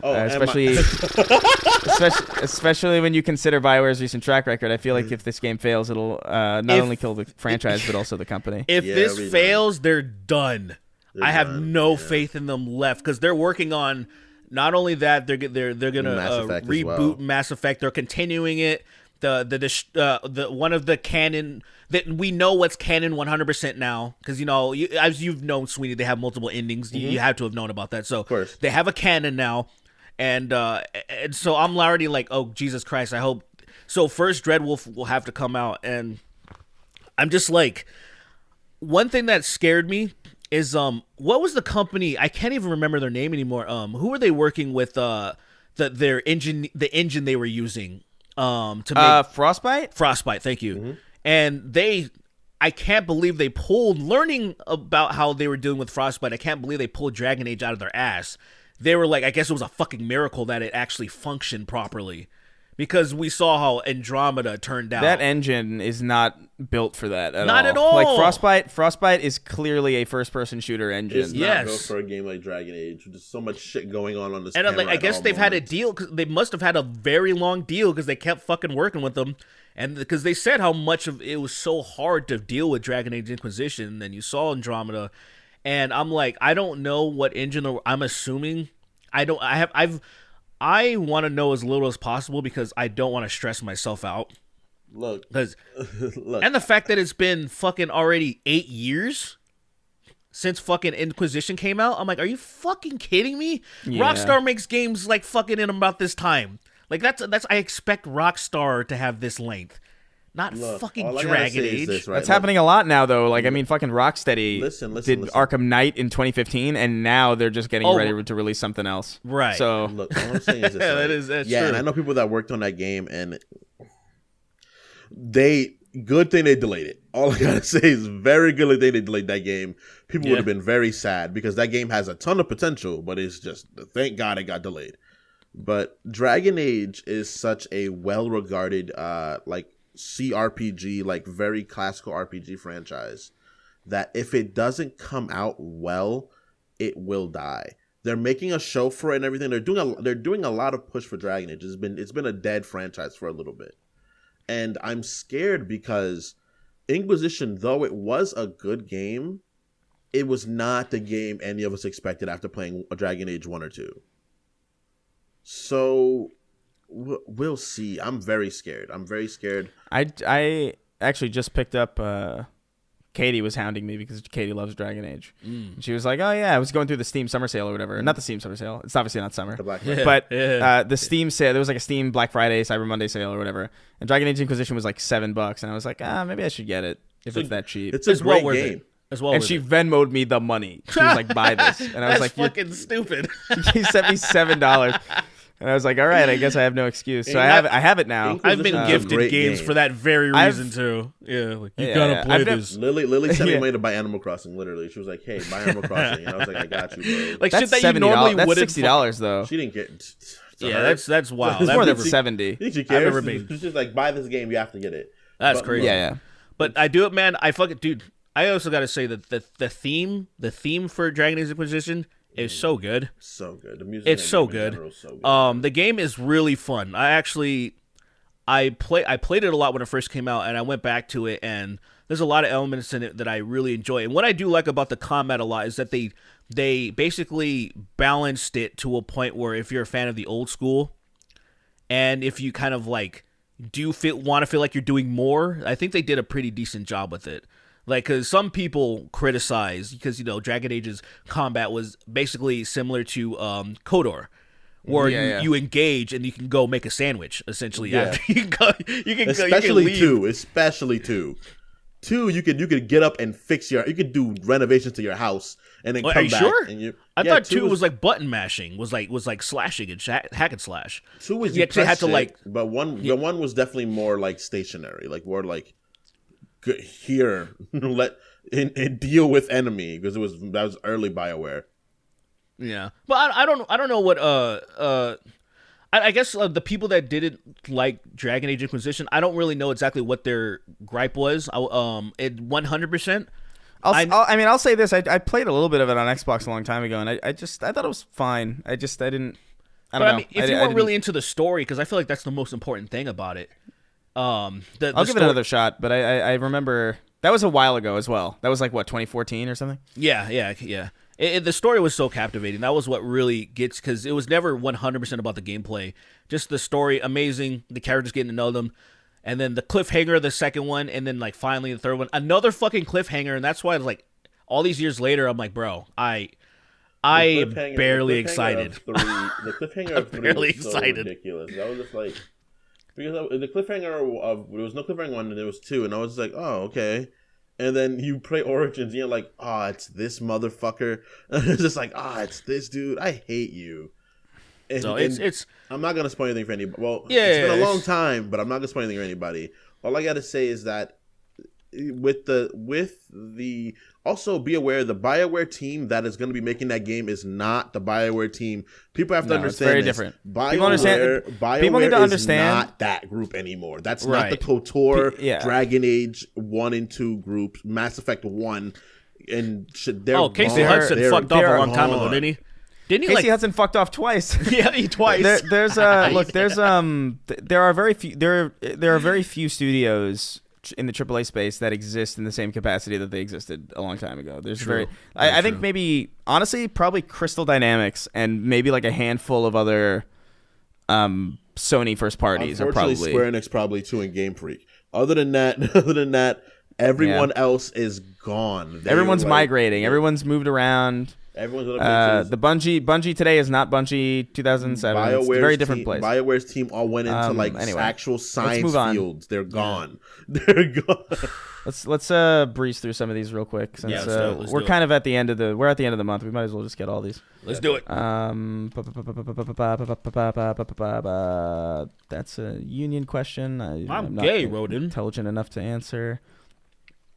Oh, wait, Matt Walsh is a hero of our time. Sweet baby gang for life. Rodin says, "Hey, blacker, and technically allowed to use the N-word. When it comes down to non-motorized transportation, especially in a city context like New York, which would you three consider the best form of transportation? A bicycle, a longboard, or skates and scooters?" I hope you have a great. I hope you three have a great day. I think it's pretty obvious, but what would you guys? I'm gonna say bike. Yeah, I mean, obviously. But biking in New York is dangerous, but still biking. Yes, I mean, I don't know. Would you? So you would have to ride in the street, right? And not on the sidewalk. Yeah, the issue is a longboard is just like you're gonna die on that thing, man. Like you're gonna die. Like you think a bike is dangerous? I've seen people longboard, and then I've seen longboards. Have you ever seen this, Sweeney? What? A longboard rolling down the street and no one's on it. I've definitely seen skateboards do that, and I'm like, oh, I wonder where that. I wonder where that person ended up. And it's like I've seen that more than once. At least like on I probably could count it on one hand, obviously, but like it's still more times than I should see that. It's like whenever you see a wheelchair turned on its side on the side of the street, it's like oh, when you see what happened when you here? see that when you see a wheelchair turn on its side and a little bit of blood. And it's not a lot of blood. Little bit of blood on the floor. And you're like, oh, I'm in the wrong part of town. Yeah, I gotta. This is where's wild. the body? These are drogers, bro. They fucking like, oh, this person's weak and he can't move as fast. Eat him. Eat. Anyway, so yeah, I guess we'll move on. The Papini Brothers Emporium of bullet-filled uncles and pepperoni pizza gliders wrote in. He says, "What's up? Three rats that live in the sewers of my mind." Recently, I went to a Weird Al concert with one of my Papini brothers and got the honor of meeting him at the end of the show. He's a really cool dude. Do you guys have any stories about meeting famous/normal people that you've admired? If not, what are some people you'd like to meet to make it interesting? You can't say Keith David. Yeah, obviously. I know. It's a cheat code. I still want to meet. I need to meet quite a few people now that so fucking Jason David Frank, you know, right? The Tommy Oliver in the Power Rangers universe, he offed himself. So it really kind of made me think when the time comes, I need to, whenever there's an opportunity, I need to go. I put shit off all the time. He would always circulate in the rounds. He's been in my hometown multiple times. There's like a big comic shop that opened up and he went there. And I'm like, what? I don't give a fuck. I'll see him later. Eventually, I met like the Black Power Ranger and stuff. I had to meet Walter Jones first. I met Walter Jones by mistake twice. Did you? Yeah. Just by mistake, just one time I was at a con. Chris, I think Chris is one of the times. No, did you ever go to a con with us? I don't know if you were there or not. No, I never went to a convention with you. But there was one time where somebody bumped into me, and because he's small. Walter Jones is tiny, bro. He's about my height or something. Really? I guess. Yeah. I guess standing up, he looks much smaller than me. I'm probably tiny compared to you, so you know what I mean? guess, but because I feel like you're not that short, but also we don't stand up next to each other. Most of the time we're just like sitting down, chilling, riffing about some bullshit. True. So I remember I bumped into him, and I was just like, you're the Black Ranger. He was like, yeah, dude. And I took a picture with him, and I was like, yo, dude, I loved your hip hop keto so much. And he was like, thank you, man. It was all for people like, I was like, oh, this is so great. And then again, when I went to the same con a year or two later, I bumped into him again. And he was like, dude, again, the same guy. And I was like, yo, you remembered me. And it was a really like cool experience meeting him more than once, and him actually remembering my fucking lumbering ass. I mean, you're a big guy, man. So he probably I remember this towering dude. Look at this fucking Sasquatch looking I have a weird interesting story was, I don't know if I told this on the podcast, guys, that Deborah Wilson, I'm pretty sure she was coming on to me. Did I tell you guys that? I think you told me that, but a long time ago. Okay, like that was like maybe episode like 7. Oh, maybe. Yeah, I was at a con. She was obviously there, but she was just, in the crowd, just browsing. And I was like, holy shit. I was like, Deborah, I'm like, I loved you on Mad TV and all blah, blah, blah. Dude, she's doing a bunch of voice acting right now. I don't know what the hell going on. She is. Dude, she was fucking Sabathun in Destiny. She was fucking she was in Jedi Fallen Order as that character. She's a huge voice actor. What you call it? Cyberpunk. Yeah. I was like, dude, what the fuck is going on? She like, Isn't that weird? Isn't that such a weird trajectory to go from Mad TV to just like one of the biggest voice actors? Yeah. So so for the people that new listeners, I took some pictures with her, and if I can find them, I'll post one of them where she's like she's basically being very. If it wasn't Deborah Wilson, I would have pushed her off. You know what I mean? What are you doing?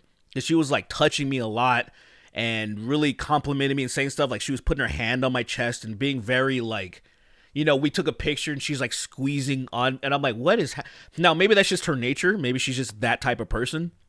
But it was also like, man, if that wasn't Deborah Wilson, I would have been like, what the fuck was like? Don't touch me. Don't fucking touch me, bro. You just gotta land on moments like that. You know, you just gotta do it just for the culture. Just for the culture. I would if there was an opportunity. If it wasn't just a con, if there's like a place like, hey, let's go sit down and have some drinks or something. Maybe I would have like. Hey, let's go sit down at this fucking booth and let's go look at some graphic novels. Like, what? Yeah, it's not a good environment. In your hotel. I'm trying to remember. A long time ago, I met Tommy Wiseau. I remember this story. I still need to meet this guy. That's awesome. I met Tommy Wiseau at a screening of The Room. I was on a date with Gabby, who's been on the podcast. This is years ago. This is like probably like 2013. We went to a screening of The Room in Manhattan, and we were the first people in line to meet him because we were that excited. Yes. And I'll never forget it. His hands felt like leather. And he just was completely out of it. He had 8 belts on his legs. And he goes like, you take picture, yeah? And he goes, yeah. And we were like, yeah. And then the lady that took the picture took the blurriest fucking photo of us. That it sucks. It's the shittiest photo ever, but it's so awesome because it's like only, of course, that would happen here. It makes sense. And he wrote. I can't remember he signed something for us. I think Gabby still has it, but it says to Gabby and Chins. So just so you understand, he misspelled my name, Chris. Yes. When there is a character in his movie literally named Chris M. That is a character he knows that name, but he spelt it Chins for some reason. So that is one of the funnier ones. I also met Seth Green, coincidentally, also at a Weird Al show, which is very bizarre. Oh, interesting. And I think he was kind of having an off day, so I didn't press it. I was like, "Hey, man, I'm a big fan of your stuff." And he was like, "Yeah, thanks." I met Method Man in a bodega. That was the weirdest one for me. He was straight up in a bodega. Cool. I was in Harlem. I saw Anthony Mackie at a cigar lounge with Jalen. What the fuck? Isn't that fucking bizarre? That is such a was weird. It before like he was that was recent, I think. This is in the last like month or two. Oh no shit!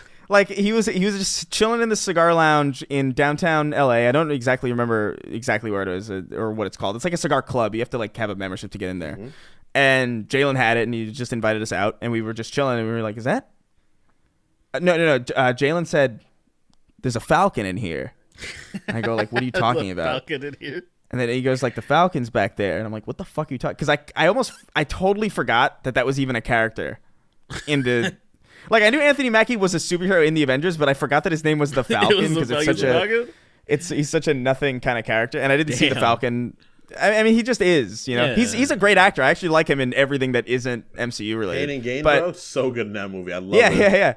But he was just in the back of the cigar lounge, no security or nothing. He was just like with this chick. I don't know what the Native American lady. And I was like, all right, you know, congrats or whatever. But that was just like we were just in the same room. That was a fucking bizarre one. Meeting him was always weird because when I met Method Man, he was like, "Oh, what's a good kid," and I was just like, I just met him and like. I got so excited so fast that I calmed down by mistake. And I was like, "What's up, man? How's it going?" He was like, "Pretty good, man." I was like, "Yo, dude, what you call?" I was like, "Takao was one of my favorite albums, man." He was like, "Thank you, I appreciate it. Can you want a picture?" I was like, "Nah, man, I gotta get something real quick and dip out," because I was panicking. My brain was just like, "Be cool, be really cool." To Method Man instead of taking this picture with one of your favorite rappers. Asked you, bro. He asked you. He's so, dude. Apparently, all of the Wu-Tang Clan are like really cool people, and my brain just got so excited that I couldn't. I was like, if I would have took a picture with him, I would have cried, and that would have been terrible. Bro. There's a handful of people I would love to meet Devin Townsend and Tim McElrath, the lead singer of Rise. I think that would be pretty great. I think that can easily be arranged, you know? I think that scares me, though. Like, that's kind of the thing. It's like I would like to, but also, like, I'm too scared to do it. Because I was a big fan of Justin Roiland for a really, really long time, like, ages ago. Like, from like, the VH1 acceptable TV days in, like, 2008. So when I saw that he was, like, doing Rick and Morty, I was like, oh, that's sick. That's very exciting. And then I was in a bar with people, and there's like somebody's like, "Hey, Justin's coming," and I was like, I had no idea what that and meant. I was showed like, up. okay. Oh, you know, and which he Justin? showed up, and no, I had no idea. And he showed up, and I was so nervous because I did not prepare for this at all. And this is somebody that I was like, that's so funny. I don't know. It was just like, I definitely did not make an impression because I was like, I'm trying to stay as far out of this as possible. That shit is exhausting. It was scary. It was like I just didn't expect that. Because all of my friends around here, they just know huge people. They just like everyone knows everyone, no. But like, and here's the thing, man. Look, with people, I feel like this needs to be said because you know we're nothing compared to like these A-list motherfuckers, right? But of course, there's still like, this is the weirdest thing. I travel out to Vegas all the time because I live in North Vegas. I travel to Vegas all the time. Not a soul. I haven't ran into anybody that's recognized me. But for some reason, every time I bought God of War from fucking in GameStop because I wanted the physical copy. And like, hey, some black guy. I love the Snark Tank pot. I'm like, what the fuck? I went to my favorite Rocco's Pizza. Some assholes working behind there, and I'm just like, what the hell? Like, it just keeps happening. I'm like, why here? It's weird, yeah. Dude, it happens a lot at food places. That happened to me at a Five Guys once, and I felt so awkward. Dude, it's really funny is that I went to Sephora with my girlfriend and one of my roommates, and some dude at Sephora recognized me to take a picture with me. And his girlfriend was like trying to get makeup, and he was like, honey, can you please take a picture of me real quick with Sween?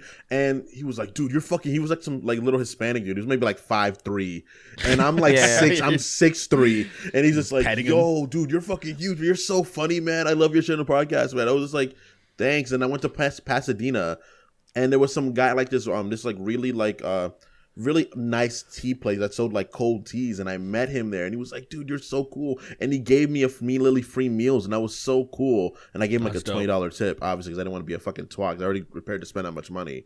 Yeah. So that's kind of another thing. It's like you gotta every time if I can, I'm be a little generous. Do something nice, of course. Yeah, it's like, okay, well, you know me, so I'm gonna be a little bit more like obnoxiously. It's always generous. It's really disheartening because like just getting recognized. Because every time I go to the gallery, I get recognized. Like there's not been a time. Why are you in the Galleria that much? Well, I don't go very often, but every time I do go, I get recognized. In a large group of people, it's very. You have a pretty high likelihood of like I'm in Americano with my friends, just like talking to them, and also you just stick out very easily. Yeah, I look very identifiable, I guess. So, yeah, like people like usually don't recognize me until I pass them, and then like because I'll get messages like, I saw you here, and I didn't want to bug you. By the way, it's fine. That was my point that I was trying to get to. That point right there, that letting people know that it is fine. And what I do now, because I know some people don't want, because I know how it feels. It was even like, say for example, like the first time we hung out with, or at least the first time I hung out with Ethan Klein, right? You went to that thing, the barcade, yeah, the barcade, and I didn't want like, it's just that thing where I'm like, I like taking pictures with my homies. But yeah, since me too. Yeah, he's I was like, I don't want to be like, oh, I'm just trying to fanboy on this motherfucker, but I want to take some pictures. It's a cool moment. It's a cool memory. But I feel like he wouldn't have mind, but my brain convinced me not. And I feel like it's the same thing for people that run into us or anybody else. They're like, no, it is cool. We appreciate you because right? Yeah, no, totally. But your brain does it though. I got into that mode a long time ago too. Like when I realized that like I was around people that were probably asked. Like I was good friends with people who were probably asked for photos a lot. That I kind of stopped taking pictures, and I like feel bad about that because now it's like I do like having pictures, and I like going back and like, oh yeah, I remember this day. I don't take pictures at all, bro. My memory's so shit. The thing is, like, my memory sucks. So like when I can see, like, I took one picture a long time ago of like John, me, Zach, and a couple people at a bar, like one, and I was just like, oh, I remember that day because that was the day that just seeing the image like is like, Yeah. oh, that's the day that John and I got tackled into the bushes by the drunk man who stole our Uber. And then there's like a whole fucking everything gets it jostles your memory. And there's like a lot of days that it was like, oh, that was a fun day. I wish I took something. Right. And like imagine not having like I have I don't remember most shit from the not MythCon, the VidCons that we went to. Off the top of my head, I don't really remember shit, but I have like there's sections on my phone around those years. There's just a flood of all of that shit of us like hanging out or doing this, and I'm like, oh, that was fucking cool. And so I really like moving forward. Even if I meet someone, I feel like that like, oh, normally I'd feel intimidated. I'm just gonna fucking ask anyway, because I feel like at the end of the day, most people appreciate it. At the end of the day, they're like that people. It is because it isn't appreciated when people do it to you. No, totally. And I know really cool. I just know I like seeing like whenever my parents or my family will like show me pictures of like random parties that they went to, or like, you know, like it's fun to see that. There's always a story behind a picture, you know, so it's really cool seeing that. True. And it's just like, yo, don't. The thing about me that's weird for me is that my girlfriend's really normal-ish esque, so she feels so awkward when someone asks for a picture. And she's like, I'm just gonna wait over here, and she just like stands off into the corner. But that's normal. But that's like that's so just normal etiquette. Like, what are you gonna do? I know, and it's like I'm taking a picture, and she's like, "Don't let that go to your fucking head. You suck." And I'm like, "All right, I guess." Like, I mean, it's not even. It's just a cool little moment. You don't get off like you turn to like, oh yeah, I'm the shit now. Someone took a picture of me. I'm the shit. Absolutely, don't feel bad about asking for pictures or saying hi if you see us. It's 100%. It's totally cool. But I think that's going to be it for today. Yeah, we are. We got through probably pretty much everything. About the fact that we are going to start changing the form of our podcast. So there's going to be a Patreon update. I think. Tonight. What did you say, Sweeney? Tonight? Yeah. There's going to be a kind of a things are going to be a little bit different, but we also are going to be doing extra episodes. Exclusive to the so some people were wondering, it's like, where's the solo episodes? A huge reason as to why that hasn't happened is because we want to kind of make it more than just that, and I think the plan now is to have an extra episode. How often? Once a week. Yeah, once a week. So basically, there's going to be a Patreon exclusive episode. That's not going to be current events or, you know, news or audience inquiry or anything like that. So like the main show will maintain its entire structure and all that. It'll be just like extra content that's about a specific thing. And we're kind of trying to feel out what we want to do with it. This one is going to be, the one that we're recording immediately after this show is going to be all about God of War Ragnarok. So if you are into that full spoilers, so we're not going to... Yeah. Obviously, it's going to be pretty spoiler heavy, but we're going to go into that, and because we're all playing that and we're all super interested in it, and we want to talk about it, but obviously the main show is not a good idea because we don't want people missing out on a main episode just because there might be spoilers. So this is a way to reconcile that. Next week, we're not really sure. We're going to see how this one goes, and then we're going to be taking suggestions at the end of that. So if you want to pop over and see some extra stuff, come over to the Patreon. Those will never go free, by the way. Like that's all entirely Patreon exclusive stuff. So if you want to check us out, that's an extra episode once a week, starting fucking this week. If you're hearing this, I think the plan is, if you are hearing this, on free feeds, then the episode should be up on Patreon. So if you want to check it out, give it a shot.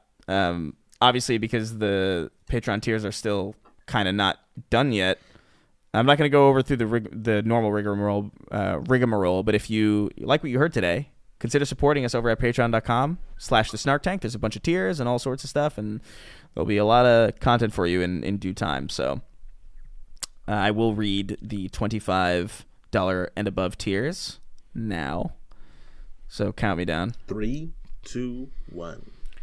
Matt Walsh is a hero of our time, sweet baby gang for life. Disgusting. The flamboyant arrival of white tea. Oh God, a second lion hit the Pentagon. Oh my God. Oh my fucking God! Can you imagine airdropping lions? fucking splat. It just Yeah, they just splattered die. everywhere. They endure. For some reason, lions can fall from really high places and not die. Not a plane. Boom, and you're like, oh shit, that lion should be dead. Then it gets Plane up fine. fucking obliterated, but It's like the monkey lions that are jumps off the totally telephone fine. pole and hobbles away. Dude, that Oh, monkey man, gets up like a human, bro. That's what makes it so funny. It just limps to the side. Come, man, the man of come. How diddly ho. My knee grows. Nice. Indie Butterknife. Rudolph the Red-Rumped Gay Queer. Holy shit. Let's go. Holy Let's go. shit, dude. So fucking dumb and Getting redundant. fucking tattered up. Rudolph, Getting that ass Rudolph pounded. with your Rudolph with your ass so tight, won't you ride this dick tonight? Oh my god. Do I have to do that? Is that my latest gay a cover? Christmas? Honestly, it would be smart given Christmas. Yeah. It's Okay. coming I up. would collab on that, dude. I'm being dead All right. serious. Okay. Well, wait, didn't we talk about collabing on a we have Fuck. a collab. We have one collab song we were planning on doing. It was gonna be Radioactive, but it was gonna be a gay collab. Okay. And we gotta I go will- hard for it. We gotta go hard. I will work on it. I'm doing some renovations. I'm gonna make a little mini studio, and then I'm gonna work on it. Yeah, there's no rush on that. Just send me the verse you need me to hit, and I'm gonna fucking Yeah. I'm gonna excited. slam that. They're gonna hear about it, and they're gonna was- be offended. I was just talking about how like my Spotify, like my artist Spotify, like is like it just consistently grows, like constantly. Where are you at in despite the monthly fact that listeners? Huh? Where are you at in monthly listeners? Like 13,000, That's fucking which fantastic. which is way more than it should be considering I haven't posted music in like 2.5 years. That's fantastic. So I'll make a grand return with a fucking feature on this godforsaken. That'll be my first Gay music Radioactive. That'll be my first music project. That'll be my first. That's where my career starts. That's in where- like fucking 5 years, and I'm at the Grammys, like going up and getting like a fucking getting a Grammy. I'll be like, guys, I started off with a gay Radioactive parody, and now I'm literally a music artist. I want y'all to understand that literally anything is possible. I mean, Literally anything. John, all right. yeah. Jon Snow invented eating pussy. Andrew Tate's Tasty Taint now back on Twitter. I don't drink protein shakes. I give your mom's pussy the chain chomp treatment. Oh god. 3XO and the pink guy morph suit calling to Joji like the Green Goblin costume does to Norman Osborn. It's never gonna happen. Can you imagine? He's not If he has that still, And and it's just sitting in his closet, and it just like calls out to him, Joji, Chin chin. you. Chin chin. Chin. Sweeney, quickly. There's a Twitter account called Sweeney's Guide. Go there and scan the code to see a video. It's not a scam. Coming, slamming, stroking, and chugging. Emoticons going like this. I hate that name. Stormboy's life and what he like. Your noble truth. I have no urethra. Need to make one with this sharpened crayon. Do you think God stays in heaven because he too lives in fear of what he's created here on earth? Call her Little Caesars the way her pussy hot and ready. Drip MH, the Lord of Drip. Nancy Pelosi killing a Palestinian with her massive tits. Obi, won't you blow me? You ever by the way, do you guys ever wonder, surely there are people who support us on Patreon who also support other projects, and maybe those also have a Patreon read, and so you just have like A bunch of Snark tank you know, jokes. you know, just like, you know, Derek Wilson, Andrew Clayton, and then Nancy Pelosi killing a Palestinian with her massive tits on like Lex Friedman's podcast. or something. That's I wonder how fucking much funny. damage. I wonder how much damage we've done to other hopefully other so Patreon's much. credits. That's what's Hopefully up, bro. so much. Praise the Lord. They're like 40 Keith Davids that one day. I'm like, Oh, Dude, that Keith fucking lion David. one right now. Like, imagine reading that shit. No context at all. The lion hit another Absolutely lion not. hit a Pentagon. Oh God, Obi, won't you blow me? God, why did I move to this swampland? God, I moved to Florida to save me. Never mind, Sweeney. I realize you have swamp ass. I'm coming for Chris's butt instead. XOXO Big Papa Shaq. If you ever get bored, look up the previous roles of the Breaking Bad cast. Jesse was in an episode of 100 Good Deeds for Eddie McDowd.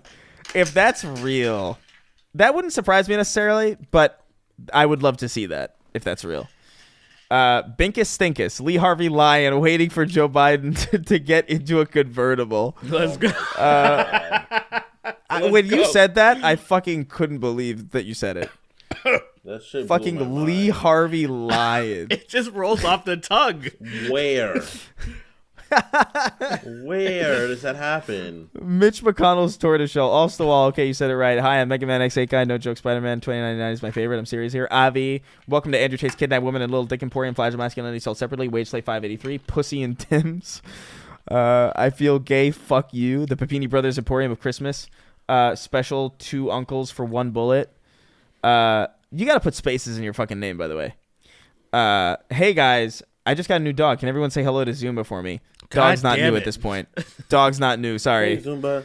It's a dog. I want Your to be dog next to it. is like 8 in human years at this point since you've sent this. Fuck your dog. What's wrong with you? What is wrong with you? I'm just saying it's not You new. Change your name so it's like you monsters. change it so we know you're alive. I'm Fuck getting worried. King Fuck that illegal dog. King illegal forest to pig wild kill in it is. I mean, don't you know it's illegal to kill a wild pig in the king's forest? Fun fact, That's a you cannot Game of spell Thrones quote. I don't know, man. Is it? I don't know. Fun fact, you cannot spell advertisements without semen between the tits. Have a nice day. Nice. I mean, you are right. God damn it. Tell him Steve Dave. Andrew Tate is missing because God sex trafficked him back. John Strickland ain't. I don't get why nobody knows Obama's last name. It is clearly a bomber. He has been Barack Hussein a bomber this whole time. Merck's 1889, alternate universe Sweeney, where he's the same in every way, except he's also a big Reagan supporter. Since Danny Sexbang left, does that mean we call them Goyim Grumps now? Is that real? Did Danny leave Game Grumps? I don't know. I've watched. I didn't hear anything about that. That's kind of interesting. I'll check that out to see if that's real. The First Church of Keith David. You can't tell me not to nut. Why do you say objectively all the time, Chris? I objectively am right all the time. And that's why. That's why I say that. I ran over my PTO by getting COVID instead of with my 2003 Silverado. My only symptom is rage. Pre-Roz, Los Homos Hermanos. Blake 896, fucking kill me. Ryan Lucchesi, Dr. Sex. Awesome. The Brave the McBooty Warrior, bada ba ba ba booty. Chris, I don't care, but about the 5 feet. Please tell me more. Wait, what? Chris, I don't care about the 5 feet, but please tell me more about the 4 inches. I don't know. Blocked by Steve Shives. I get it. Alaskan Oilfield Trash, Zorgulon, like from the game. That is an insane reference. What is it, Zugulon from like the Gecko game? No, Zorgulon was the fucking squid alien from Echo the Dolphin? From War of the Monsters for PlayStation 2. That is a sickeningly specific reference. Sure God is. damn. Sue Hulk, Game Controller 25. Danny DeVito is a stealth trans man. The Goutlaw, Speedy Domzales, wielder of the Maria Slayer 9000. Oh my god. Lobotomized Jesus, much like Jeffrey Epstein, loves all the little children. Loathsome Cum Eater, the inhaler of fetal fluid, fornicator of fear and fame, first of his name. Emoticons going like this. The only stick I touch while driving is my penis, parentheses, I masturbate while driving. Chris's cum-filled cum gutters. Jackson, Absage, Badly Brave, Hugger Derek, the movie theater manager, Aetherian, Chris Gate, Mapagerian, Hunting Ass, Melphus, one Hexblade supremacist, and as always, rounding out our list, the king of haphazard. Thank you all. We will see you next week, and also for anybody who's a patron, we will be seeing you pretty immediately because we're about to record our God of War episode. So Hell yeah. Stay tuned for that, and we'll catch you next time. I'm waking up with the ass will About come. to bust. About to bust. I sucked some dick and I